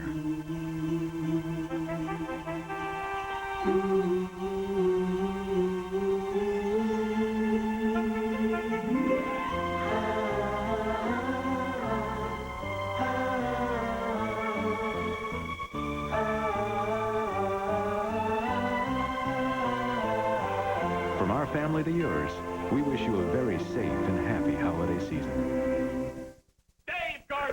We've just routed a bullet train directly to your office. It'll be here in 20 seconds unless you pick the PC that'll reroute the train in time. Will you choose the PC with Intel Pentium 3 or the one with the new AMD Athlon processor? Many people don't know it's a faster PC processor than Pentium 3 at any clock speed. The new AMD Athlon processor. Now you chose wrong, Dave. Too bad you didn't know about the new AMD Athlon processor. Oh, that had to hurt, huh? The look? A cascade of gemstones set in golden hoops. Just $1.99 and the matching diamond earrings are free. The holiday jewelry sale at JCPenney. Where are we? It appears we have crash landed on the planet Satalundamak. Give me that. Right now, McDonald's 6-piece Chicken McNuggets are just 99 cents. To celebrate Disney and Pixar's Toy Story 2. Wednesday, Two Guys and a Girl is all new. Hoo-ah! Or is that all nude? That's the stuff. Nope, it's all new. Two Guys and a Girl. See you Wednesday on ABC. Looking down into Raymond James Stadium, second year for this new facility. There's Where's this camera? Well, we have a helicopter and a blimp. We're shooting the blimp now. I like it. Flood 1 airship. We spare no expense on this show, Boomer. You know that. Craig Janoff, our director's got to love that. An extra camera. From the 23-yard line, Jeff George flips one out, and it's incomplete. That's Kleinsasser, who is the blocking back, the fullback. Second down and 10. Buccaneer defense on the first couple of Viking possessions. Jeff George throwing and Abraham picking it off and Donnie running it in for the 7-0 lead, and then the fumble by Leroy Horde. Robinson covering it, and with less than 6 minutes gone, already 2 turnovers as the Vikings try to get on track, and that's not a particularly good way to do it. Well, Boomer, when we saw the Vikings a month ago, we saw a lot of this. Todd Trying to snap. Number 73 of the offense, false start. 5-yard penalty, remains second down. I just imagine Todd Stoops right now saying, you know what, that Boomer's going to kill me again on Monday Night Football. Go do it. Well, no, I don't want to kill him. He didn't play well the last time we saw him against Dallas. He is a Pro Bowler. He's a guy that you expect more from.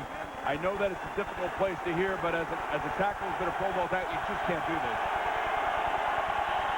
Like a lack of concentration. Second down and 15 from the 18-yard line. Caught by Jake Reed. Good coverage. Good tackle by Brian Kelly, their nickelback. Al, the key thing about defense in this league, it's about pursuing. It's about getting to the ball carrier. But when you're one-on-one, like Brian Kelly was just there, you have to make the tackle. They're sure tacklers. Tony Dungy and Monty Kiffin both stress this. And watch how he goes right for Jake Reed's legs. Does not let him get away. There's no going up top. They're going right after the belt.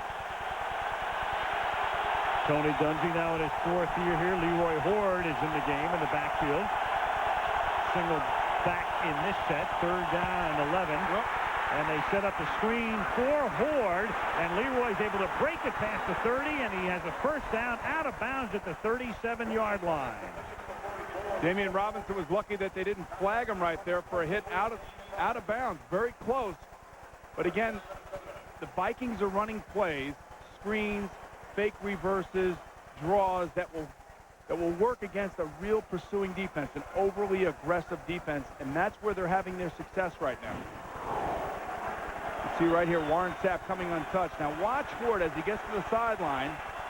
Now he's out of bounds and gets hit. Very close. 14-yard gain on a 3rd and 11. From the 36-yard line, George pressured, sacked at the 28. It was Brad Culpepper, the small guy up front. He's 6'1" and 270, but he's the grunt of the bunch, Al. He's the guy that takes on the two-man double teams inside, and Warren Sapp is the guy. Look at the double team he's got to take on in there. Somebody's got to handle those guys, and then they let him go. Another lack of concentration, but Culpepper's the guy that's always going against double teams to free up Warren Sapp. It's nice to see the grunt get a little bit of the praise. The grunt has 3.5 sacks. Sapp has 10. Ahanotu has 6.5. Ford and John Henry Mills flank George out of the shotgun here. Over the middle, Ford makes the catch and gets wrestled down by Lynch up at the 32-yard line. John Lynch, very hard-hitting safety, and a guy very well known to Dennis Green. Lynch played at Stanford when Green was the head coach of the Cardinals. Did you know that he was a quarterback at one time, Al? I did. You'd never think that a guy that hits that hard could play quarterback, right? Where are you leading with this? I'm just telling you that we're tough guys. Quarterbacks are tough guys. You have to be tough to play, and he obviously couldn't do what a quarterback does, but he could actually hit better than we could. Gotcha. 3rd down and 13. 7.5 to go in the first quarter. George stepping up, a little flip to Horde, gets a nice block, and then gets upended at the 49, but that's another first down. So Horde seeing a lot of action here. Randy Moss with a block to help spring him. Kelly knocks him down. First down, Vikes. Enhanced TV is online right now. You can get live up to the minute stats, play an interactive game. Also, there's trivia. Go to ESPN.com or NFL.com, and you can log on to Enhanced TV. Al, what I like about Jeff George right now, he's not forcing anything. He's taking the underneath stuff, and Leroy Horde is rewarding him by making first downs. Here comes the blitz again, and they see it back again. In the game, and that's knocked down, and that's Brian Kelly, who almost pulled an Abraham. Well, it's the same thing. When you know your opponent as well as these two teams do, you know how teams are going to react when you do something to them. So Tony Dungy and Monty Kiffin know that if they bring their cornerbacks off the receivers, that they're telling him, look, you might get an interception here. And right now, this is 25 Brian Kelly's turn, and he almost gets another interception. Jeff George almost caught it back, and I don't want that. Get out of here. Chidi Ahanotu's right next to me. 2nd down and 10 from the 48-yard line. 5-man rush, and that is thrown so hard it deflects off Brooks' hands and goes another 20 yards in the air. 3rd down and 10. Hardy Nickerson is probably the best known of the linebackers for Tampa, but Brooks is having a Pro Bowl type of season. When you think about MVPs, Al, and you think about all the players around the league that are playing great, we'll see one next week in Jimmy Smith, the wide receiver for Jacksonville. Chris Carter has to be a candidate, and Derek Brooks has to be a candidate. Both of these guys are playing on different levels. Carter, maybe the best 5-game stretch of his career in his 13th season. Hasn't caught a ball, though, tonight yet. 3rd down and 10. And George fires, and that's Reed making the catch, and Jake gets taken down at the 30-yard line. So it's another 3rd down conversion for Minnesota. Their 3rd on this drive. 22-yard gain here. And if there's a team in a league that can do this, this is the Minnesota Vikings, the high-flying purple and gold circus coming to town. And you can take a look at this. Just a nice, easy in pattern. Now, Jake Reed had been in a slump prior to last week. He had 4 catches against San Diego. Jeff George stands in there nicely, delivers it on target, and Jake Reed makes a nice catch. Amazingly, the Vikings have 120 yards of offense and not a single catch by Moss or Carter yet from the 31, and they're down 7-0. Here's Robert Smith going next to nowhere. He's taken down by Damian Robinson. The Vikings last year, 15-1, they only lost to Tampa, and then they were ambushed in the NFC Championship game by Atlanta. Ray Sherman came over. The offensive coordinator last year, as you look at the total yardage, was Brian Billick, now the head coach at Baltimore. They named Chip Myers as their offensive coordinator, and he tragically died about 3 weeks later, and then Sherman came over from Pittsburgh. He had been with Green before. People don't realize how big of a loss Chip Myers was to this team. It took Ray Sherman a few weeks just to get acclimated to who these guys were and what they could do. Second down and 8 and another sack. And a flag is down, though, at the line of scrimmage, so for the moment it's Warren Sapp shaking his head and wondering who the penalty is against. It's going to be downfield against the Buccaneers in the secondary. Side, he's hit. Number 78, lined up in the neutral zone. 5-yard penalty, remains second down. He said, who? Says Tony. It's Marcus Jones, 78. Marcus is rotated in, not one of the starting 4. Well, interesting that this officiating crew would call the penalty right there in the end, number 78. Yeah. This officiating crew throws the second least amount of penalty flags in the league. Right. Until tonight. Jeff Triplett is the referee. It's the first Monday night game that he has called in his 4th year in the league. Second down and 3. And going nowhere is Robert Smith. I mentioned before it rained this afternoon. The field is a little soggy. He couldn't get on track, and Nickerson and Sapp are there to knock him down. You know, in talking to Monty Kiffin this morning, Al, we were asking him about his defense and what really gives them the relentless nature that they have seemingly on every play. He's talking about Hardy Nickerson, Derek Brooks, John Lynch, Warren Sapp, true professionals that play at a fever pitch in practice, let alone in a game. So they carry it to the practice field, to the game field. Third down and 6. Jeff George 3 times on this drive has converted on third down. Flags are down. George going for the end zone for Carter, and that's incomplete. Covering on the play was Donnie Abraham, and double covering was Damian Robinson. He's got to be on the defense, I would think. John Lynch blitzed and may have come across the line early. Well, let's illegal shift. Oh, I can't get these guys down, Al. I usually get these guys down. The rest of the players were still in motion. The penalty is declined. 4th down. That's Randy Moss. It looked to me like it was the defense when they were blitzing up the middle, but certainly a nice solid series right there for Tampa Bay, not allowing the Vikings to convert on third down. Now Gary Anderson on 4th down will attempt a field goal. His longest this season, only 40 yards. This will be from 46 yards. Mitch Berger to hold it. Mike Morris to snap it. Gone. And Anderson's kick heading for the upright and grazes it. No good. And with 3:49 left in the opening quarter, the Vikings have outgained Tampa Bay 119 yards to 5, but the Bucs lead it 7-0. So it'd be in Tampa Bay, Al.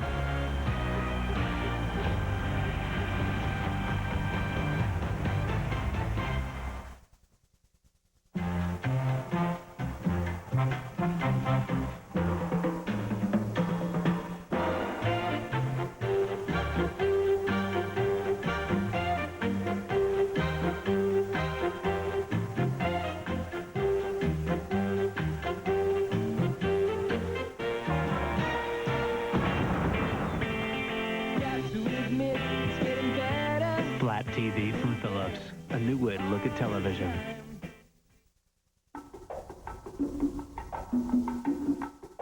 Choose your minivan from the most luxurious Chrysler Town & Country Limited to America's lowest priced Voyager. Voyager, named a Consumer's Digest Best Buy 11 years in a row. And maybe that's why more people choose from our family of minivans than any other. Now get $12.50 cash allowance on all Chrysler minivans. Earlease Voyager for $239 a month. What's this? Dear Mr. Claus, I've been very good this year, as you can tell by the enclosed calendar. In fact, my episodes of Kind Acts have risen 68%. With that, please find me an enclosed gift guide, as well as blueprints of a roof and chimney. Thank you in advance, Scott. I think we got a keeper here. Sometimes it's not just what you say, but how you say it. Kinko's, express yourself. Wednesday, Mimi Rogers gets a big surprise. I would love to take you like a cheetah takes a porterhouse steak. And all new It's Like You Know on its new night. See you Wednesday on ABC. If you're just tuning in, that's the first graphic you see. You figure Minnesota has the lead. Big. Abraham with an interception and ran it back for a touchdown. And despite the overwhelming numbers for Minnesota, it's 7-0 Tampa. And now the Bucs try to get on track on this possession. As you look at Warwick Dunn watching Mike Allstott picking up 8. Warwick, as you can see, averaging only 3.3 yards per carry, not having a stellar season, now out with an ankle. The Bowl Championship Series, those 4 bowl games coming your way on ABC beginning January 1st, and capped off on the 4th was Florida State and Virginia Tech in the Nokia Sugar Bowl for the national championship. 2nd and a deuce from the 44, 3:10 left opening period. And it is Allstott into Minnesota territory. Mike Allstott taken down by Hickstock from behind. So he breaks one. And Kevin McLeod, the fullback from Auburn, with the block to string him. Now there you see the problems with the Minnesota Viking defense. 2 big runs. Guys are not holding the point of attack, and they're running right through holes that you could run through, Al. Take a look at this. Watch McLeod lead right through. Everybody gets washed down. There's nobody covering that gap out there. You can't leave 37 Jimmy Hitchcock by himself on 3 players. 30-yard carry for Allstott. And this is caught by Jaquez Green, and he takes it to the 17-yard line. Green picked in the 2nd round last year out of Florida. Sean King grew up in St. Petersburg, across the bay. Went to Gibbs High School, and there's a shot of him at the age of 6. He hasn't gotten much bigger than that. Gibbs High School in St. Pete. He played, as you look at his shot from the 1995 yearbook, and then it was on to Tulane. He wanted to go to Florida State, and Bobby Bowden never offered him a visit. What is Bobby thinking about? 2nd and 1. Here's Allstott, and he rumbles down to the 10-yard line.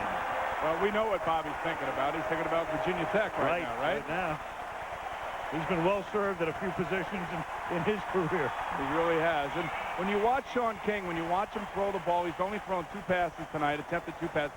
Both been short. Mike Shula's just trying to get him into the game. The one pass that he did not complete was on the sideline. But he has remarkable poise for a kid that's 22 years old, and he expects to win. That's all he knows. He was 12-0 with Tulane last year. First and goal, and Allstott can't go anywhere. The Bucs this year, 8 goal-to-go situations, and they've scored touchdowns on only 3 of them. Monday Night Football brought to you by Jeep Grand Cherokee with legendary off-road capability. The St. Paul Companies, property and liability insurance for business without question to St. Paul. Phillips, technology that's making life a little better all the time. And Budweiser, the beer with the fresh, clean taste that's never filling. I was saying that Sean King actually set the passer rating mark last year in the NCAA all time. That's Tulane. Yep. 2nd down and goal, throwing over the middle. That is caught by Bert Emanuel, who's been hurt all year, and Bert's only made 11 catches, and Dwayne Rudd stops him at the 6.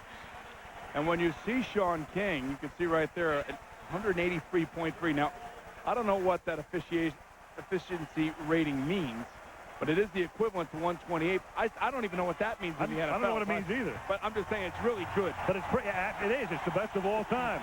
So it's really good. And Dungy's watched a good quarter for the Bucs, who lead at 7-0, end of 1. And Monday Night Football from lively Tampa returns after this message and a word from our ABC station.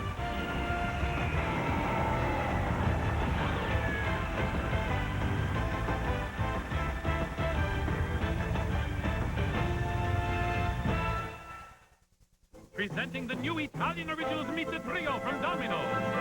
Tender prosciutto, Italian sausage, tender prosciutto, spicy pepperoni. New Pizza Trio, $10.99, $10.99, $10.99. New Domino's Italian Originals Meets a Trio. Prosciutto ham, Italian sausage, and spicy pepperoni. So much amore delivered hot for only $10.99. New Pizza Trio!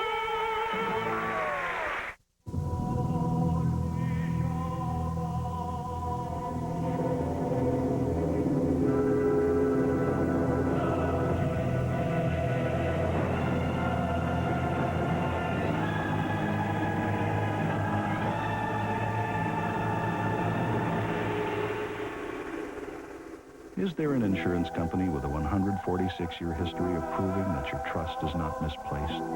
Without question, the St. Paul. Are you ready for the football? It's an amazing event and sight. They make rock concerts look like tea parties. 30 years of making Monday night special. Next week, Denver, Jacksonville at 9, 6 Pacific. After a long day in the blazing sun, returns the magnificent hero in the true spirit of the open range. Hey, isn't that the McRib sandwich? Did somebody say McDonald's? For a limited time only, you can get 2 McRib sandwiches for just $3. Or try 2 Big Mac sandwiches for only $2. Or a 6-piece chicken McNuggets for just 99 cents. For breakfast, swing on through the drive-thru for a 99-cent sausage McMuffin with egg sandwich or a 99-cent bacon, egg, and cheese biscuit. 50s and 60s with partly cloudy skies. More weather after the game.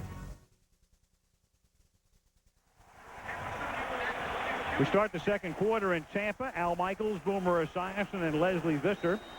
Spirited first period. Tampa leading 7-0 on an Abraham run back. The always loquacious John Randall into the act on 3rd and goal for Tampa Bay as the second quarter begins at the Minnesota 6-yard line.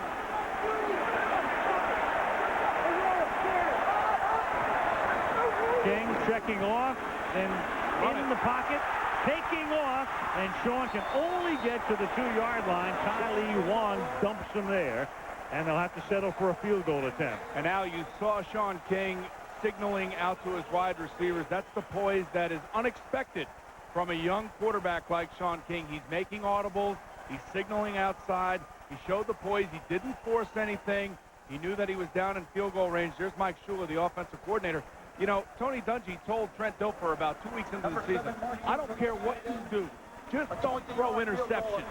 We have a defense that can win any game for us, but don't give the ball away. Right. I'm sure that Sean King is under those same instructions. 20-yard attempt by Martin Gramatica, and the rookie from Kansas State bangs it through after King leads them down the field. Early second quarter, Tampa Bay 10, Minnesota nothing.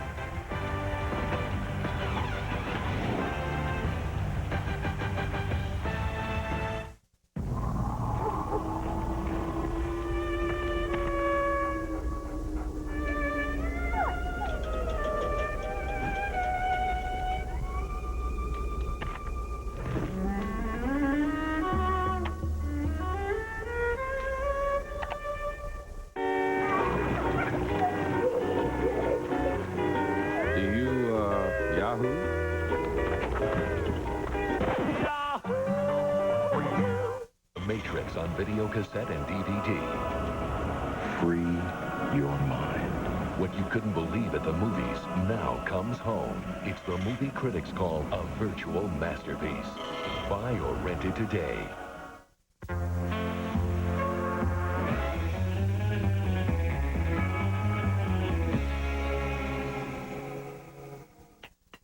Capture every day in brilliant color. Get the picture with Fujifilm.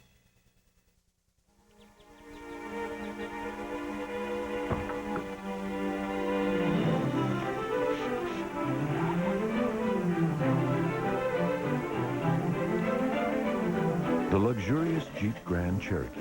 With QuadraDrive, our most advanced four-wheel drive system ever, you can travel to the world's most exotic places. So there's no limit to what you might come across. I need a vacation. proud of these 3 roommates. Yeah, them. Celebrate the return of the show. Look at me, spraying cheese down my pants. Oh, Grow Up returns after Spin City. See you Tuesday on ABC. Looking down from the Bud 1 airship, hovering high above Raymond James Stadium, which is next door to where the old Tampa Stadium used to be. This facility built and opened last year here in Tampa, and it's beautiful. And right next to Legends Field, the spring training park of the New York Yankees. The Yankees. Gulf Coast here in Florida for years and years, homes of many teams in Major League Baseball spring training. And Yo Murphy and Mo Williams are back to receive the kick from Martin Gramatica. You want to give it to us again? Mo and Yo? Many people think that's you and me up here. Yes, it does. But I'm curly as well. This is another short kick. One hopped at the 17-yard line by Yo Murphy. He brings it back out to the 33. You could see that this game means something by looking at that at the sideline. Yep. A little pushy shovey with a minute gone in the second period.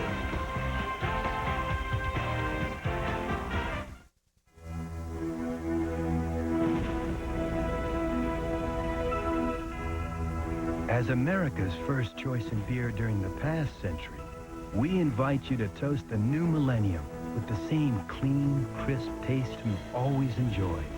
Budweiser. Now in limited edition Millennium Magnums, bottles, and cans. Now, as always, this Bud's for you.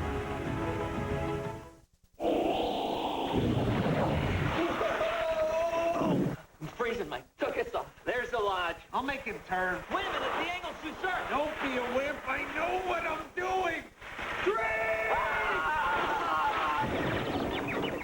Nice job. Now we're gonna have to call his parents. We'll use 1-800-COLLECT. Save him $1 or $2. 1-800-COLLECT. Now you're being logical. Oh, baby. Aww, nice cat. Hi, Mom. Use your head. 1-800-COLLECT. Save $1 or $2. Or 3. Oh, he looks so handsome. Mommy's big man. You're such a big boy. I'm going to give you a big kiss. $4.92 saved buying Spike a holiday sweater online. $6.05 overpaid on shipping. Oh, you look so precious. If your gifts aren't sent priority mail, you're probably paying too much. So make sure to ask for it. Never mess with Mother Nature. She's totally out of control. All new ABC Thursday at 9/8 Central. In the history of the NFL, the most touchdown passes in the first 5 starts with a team. Interestingly, both guys setting the mark this year. Kurt Warner with the Rams in his first 5 starts, and Jeff George, who's made the last 5 starts for the Minnesota Vikings. 15-5, and Robert Smith spins his way to nowhere, undercut by Warren Sapp, no gain. Al, one of the things that the defense does for Tampa is they move their defensive line around all the time. They move them inside, outside. They slant.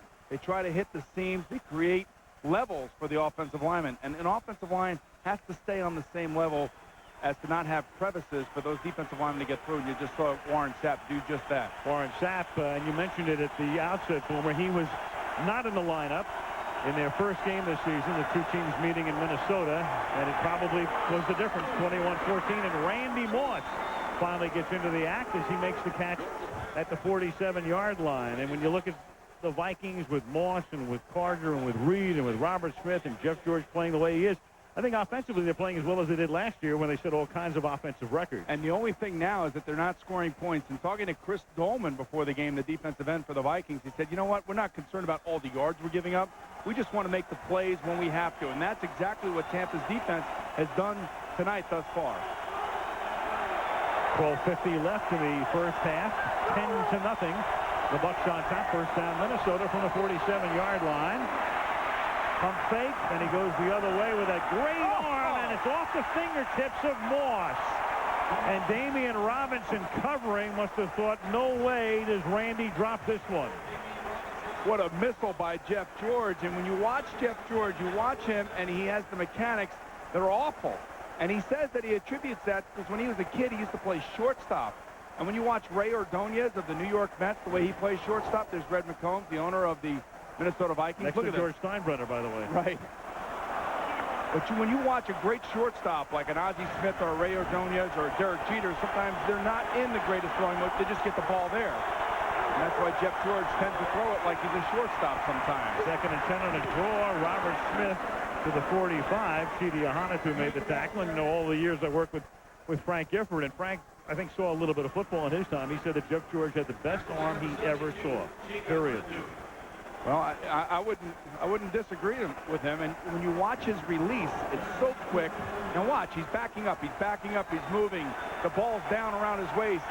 There's nothing pretty about that other than the fact that he knows where he can get it to, and he gets it there accurately. 3rd and 2 from the 45-yard line. And they sack the left side. Culpepper nearly jumps, but got back, no flag. And that is incomplete at the 41. Blanket coverage by Nickerson, but a flag comes down. He blanketed him illegally. Jake Reed, the intended receiver. And they're going to call interference on Hardy Nickerson. Now, the interesting thing about when you're playing the Tampa Bay Buccaneers, Al. Defense, number 56. Ball will be placed in the spot of the foul. First and 10. When you catch the ball, you're going to get hit. And you watch this here, and you ask me, you answer this for me. Is this interference or not? I don't think so.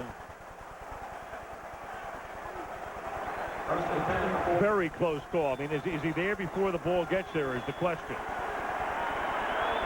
No. Well, he's there that's as not the ball gets interference. there. I'm sorry, that's not interference. High goes to the runner. Smith.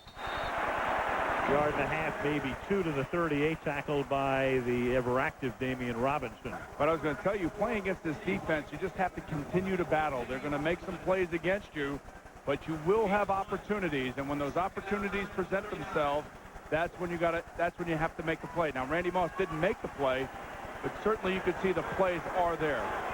2nd and 8. There is Jeff George, 37 and 70 in his career at Indianapolis, Atlanta, and Oakland coming into this year, and a perfect 5-0 as a Vike.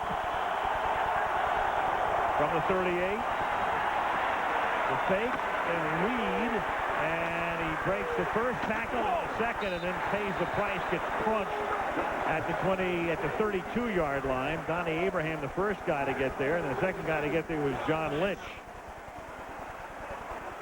About 2.5 yards shy of the first down.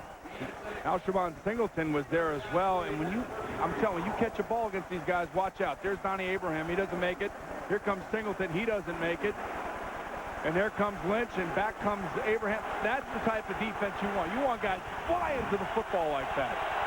I'm all jacked up playing up here. I might hit you around. Listen, don't do that now. 3rd down and 2. It's a long 2.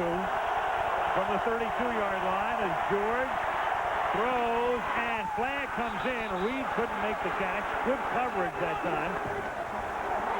Ronde Barber got an arm on it. I think they're going to call Ronde Barber on this as well. He's been holding him past 5 yards. Prior to the pass. Holding. Defense. Number 20.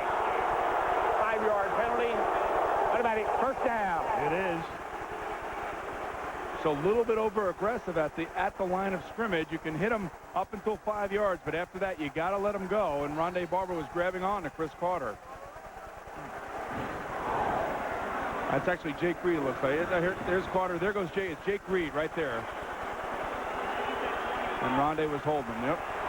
Ronde, the twin brother of the Giants' Kiki Barber. First down at the 27-yard line.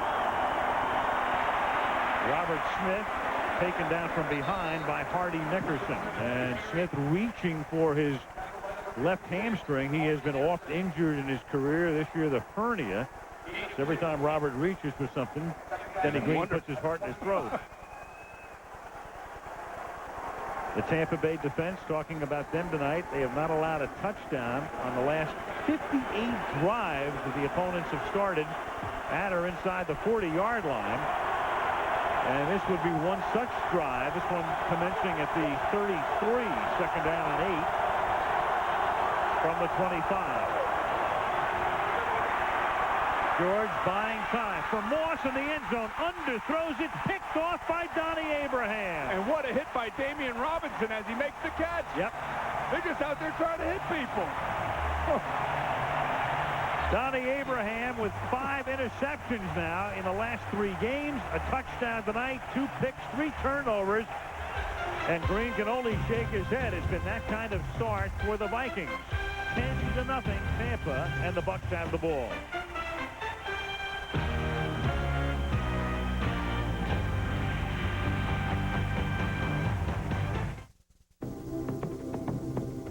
It's tough to put your finger on it. That's something that powers some to get anything done. But when somebody's got this kind of drive, you'll know. Just look at their truck. Welcome to Ford country, land of the Indestructibles and home of the F-Series. When you're built Ford tough, you're out to take on anything. Just bring it on. Contrary to some opinion, e-commerce isn't just about selling things. It's about connecting people in business. To their customers, yes, but also to their partners and colleagues, and to anybody else that makes business go. At Microsoft, we've helped thousands of companies build e-commerce solutions easy enough for any business to use. Because if everybody's connected, business works better.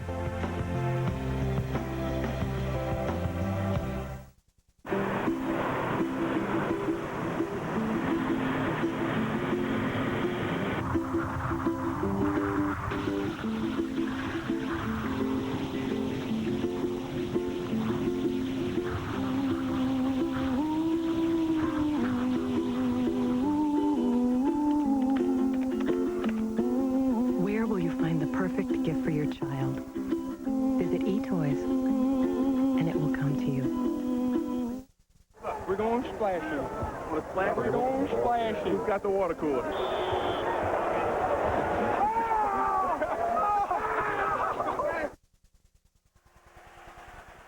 Last week, the Buccaneers won in Seattle because they created 6 turnovers, 5 interceptions, and a fumble. Tonight, they already have 3. And from the 20-yard line, it's a little swing from King out to Robbie Abdullah, who's getting in some action tonight in the absence of the injured Warwick Dunn. We were talking to Denny Green last night. We were asking him about Sean King. How do you defend him? What are you worried about? He said, I'm not really worried about Sean King. What I'm worried about is the 4 fastest wide receivers on a given roster in the NFL, and that's what the Buccaneers have. I would like to see them go downfield, and let's see how Sean King can throw, how far he can throw it, and let either Jacques Green, Riedel Anthony, or Bert Emanuel come down with it. Sooner or later, you would think, and he has a 10-0 cushion right now, 2nd down and 7. But to the ground they go, and they create a little bit of a hole for Allstott, who takes it to the 27, 3rd and 3, and we go to Leslie Visser. Leslie?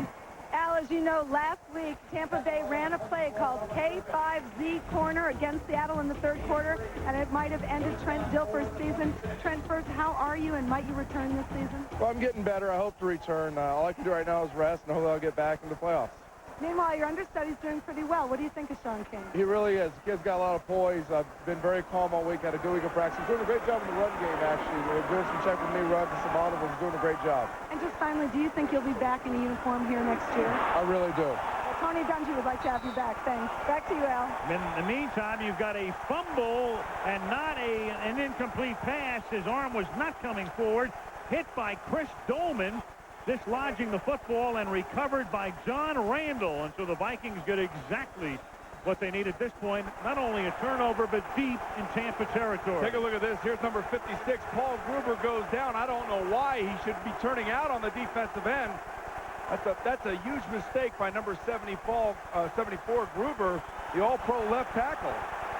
We'll take a look and see if we should review this, whether or not they're going to. Now, Tony Dungy has not had a lot of luck in this situation. He hasn't, but they're going to hold him up, and so clearly they're going to ask for it. has challenged the ruling on the field that it was a fumble. Okay, Al, here we go. Here we go again. So Dolman, at least for the moment, exultant over creating a fumble. We'll see if it holds up. Is the arm coming forward? This is what they'll be looking for. Very close. Is it definitive, and will he change it? That's Right. the question. Yep. I don't think he changes it looking at it that way. Right. Now, remember what we talked about last week, and I think this is a very important fact that's been slightly overlooked with replay.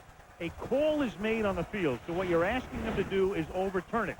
If it's inconclusive, in this particular situation, he ruled it a fumble. So to overturn it, you have to rule it an incomplete pass.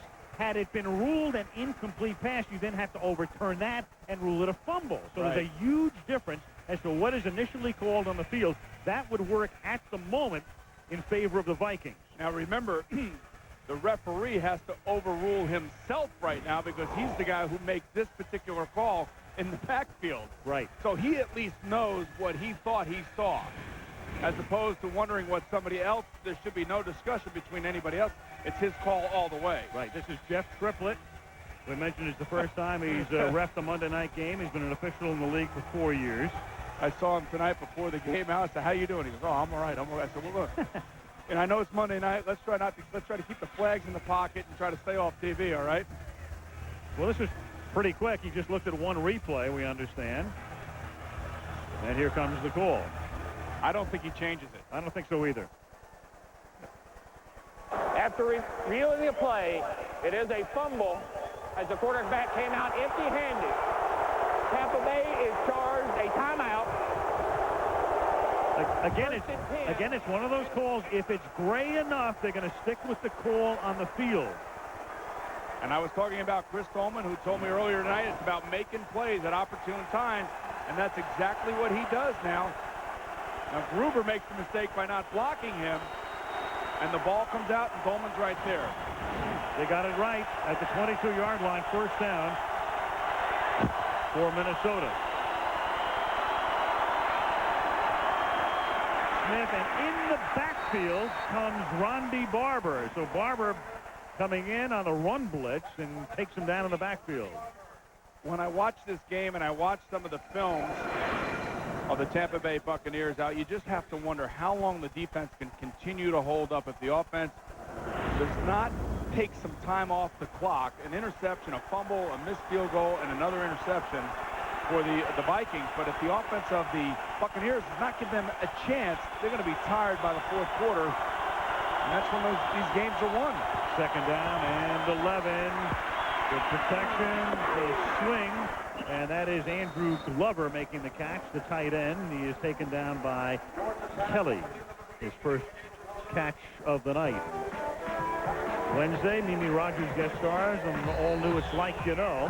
A new night Wednesday right here on ABC. Third down, 6.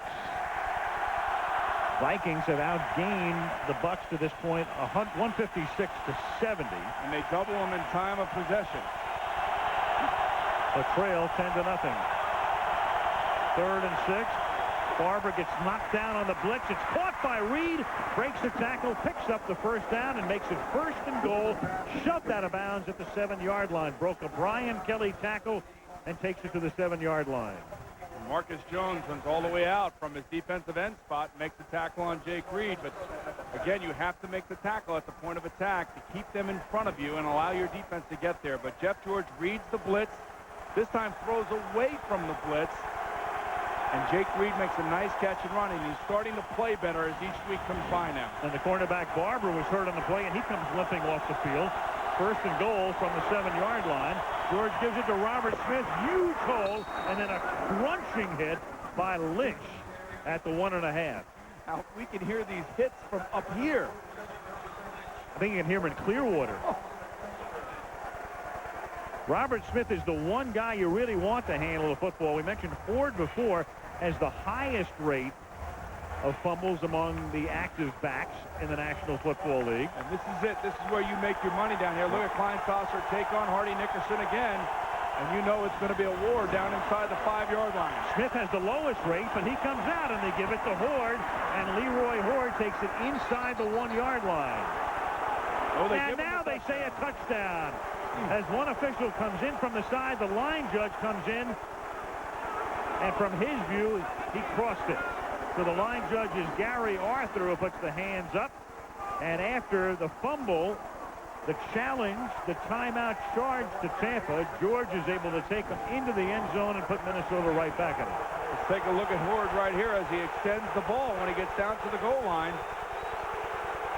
This is also a reviewable situation. Oh, that's no way. That's a touchdown. If Tampa wanted to review this, they can. And I think he's going to review it. He's been beeping this referee since he came out of the locker room. Triplett getting buzzed, in a manner of speaking. I like the way that Triplett's handling the game, though. He runs over. He's decisive. He's making the call. Tampa Bay has challenged the ruling on the field, and it is a touchdown. Well, there's Red McCombs, who bought the team last year. The look from the goal line. The camera's right on the goal line. And this is definitive, Al. There's no question that this is not a touchdown. Let's take a look here. Tell me where that's a touchdown. Well, he appears to have his forward progress stopped, and then he puts the ball over the goal line.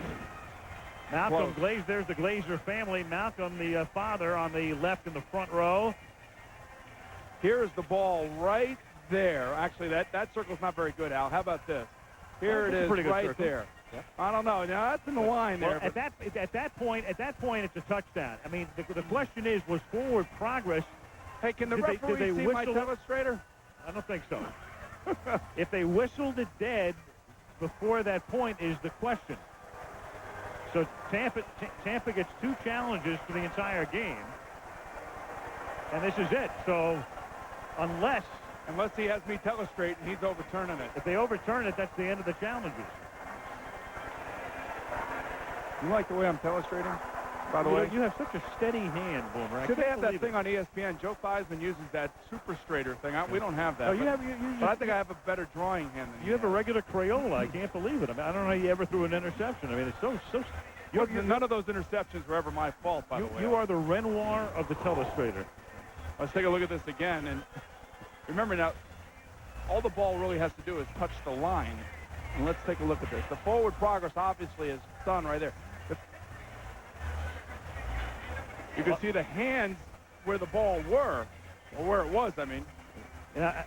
Again, go back to what we talked about before about you have to overturn the call on the field, so he'd have to overturn a touchdown. It's not as if he's looking at something that was stopped short according to the call on the field and then overturn that and make it a touchdown. I think he set a record on the first challenge. I think he was done about 48 seconds. Maybe Steve Hurt can help us with that. 31 according to the Kenny Wolf telling me on the first challenge. But this one is, again, it's one of those indisputable visual evidence things, but appears to be disputable. And if it's disputable, it's a touchdown. Because that was the call on the field. The one good thing about Monday night, he's going to get the best pictures. There's no question. He's going to get the best angles, the most camera angles. And Janoff and Wolf are going to find those pictures for him. After reviewing the play, the runner scored. Touchdown, Minnesota. Timeout is charged to Tampa Bay. Again, I go back to the fact the call on the field is very important. It's not as if there wasn't a call made in either case. In both cases, the replays were gray enough that there could not be an overturning of the initial ruling. And in both instances, it works against Tampa Bay. So they are out of challenges. They get the turnover. They get the touchdown. And it's 10-6 going on 7.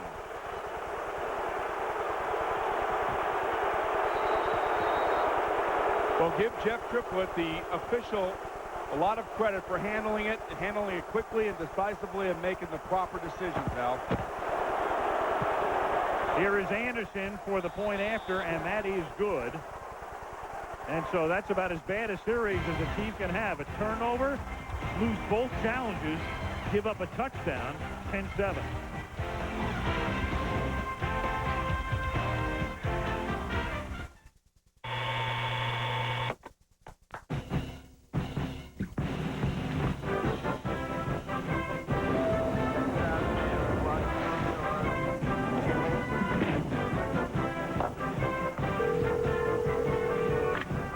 Hello, Ms. Gruber. Can I interest you in some wonderful opportunities in the stock? Ms. Gruber? It's time for E-Trade. Sign up by December 31st and get a $100 holiday bonus. It happened on my second cast. I knew what I had the second it hit.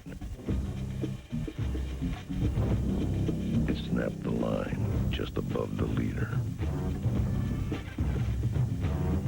But I'm not going to lose my lucky lure. Not without a fight. Ford F-Series, built Ford tough. Sorry.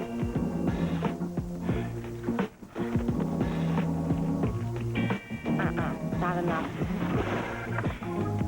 No, still short.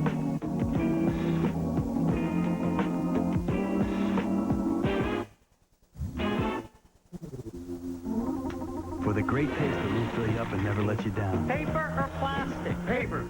Make it a Bud Light. Guys, need a receipt? Wednesday. Think this only happens in the movies? Shocking hidden camera video captures desperate people making deadly agreements. Murder for Hire, 2020 Wednesday. Reminder, Enhanced TV is online right now with Monday Night Football, up to the minute stats, an interactive game and trivia, all available when you go to ESPN.com or NFL.com and log on to Enhanced TV.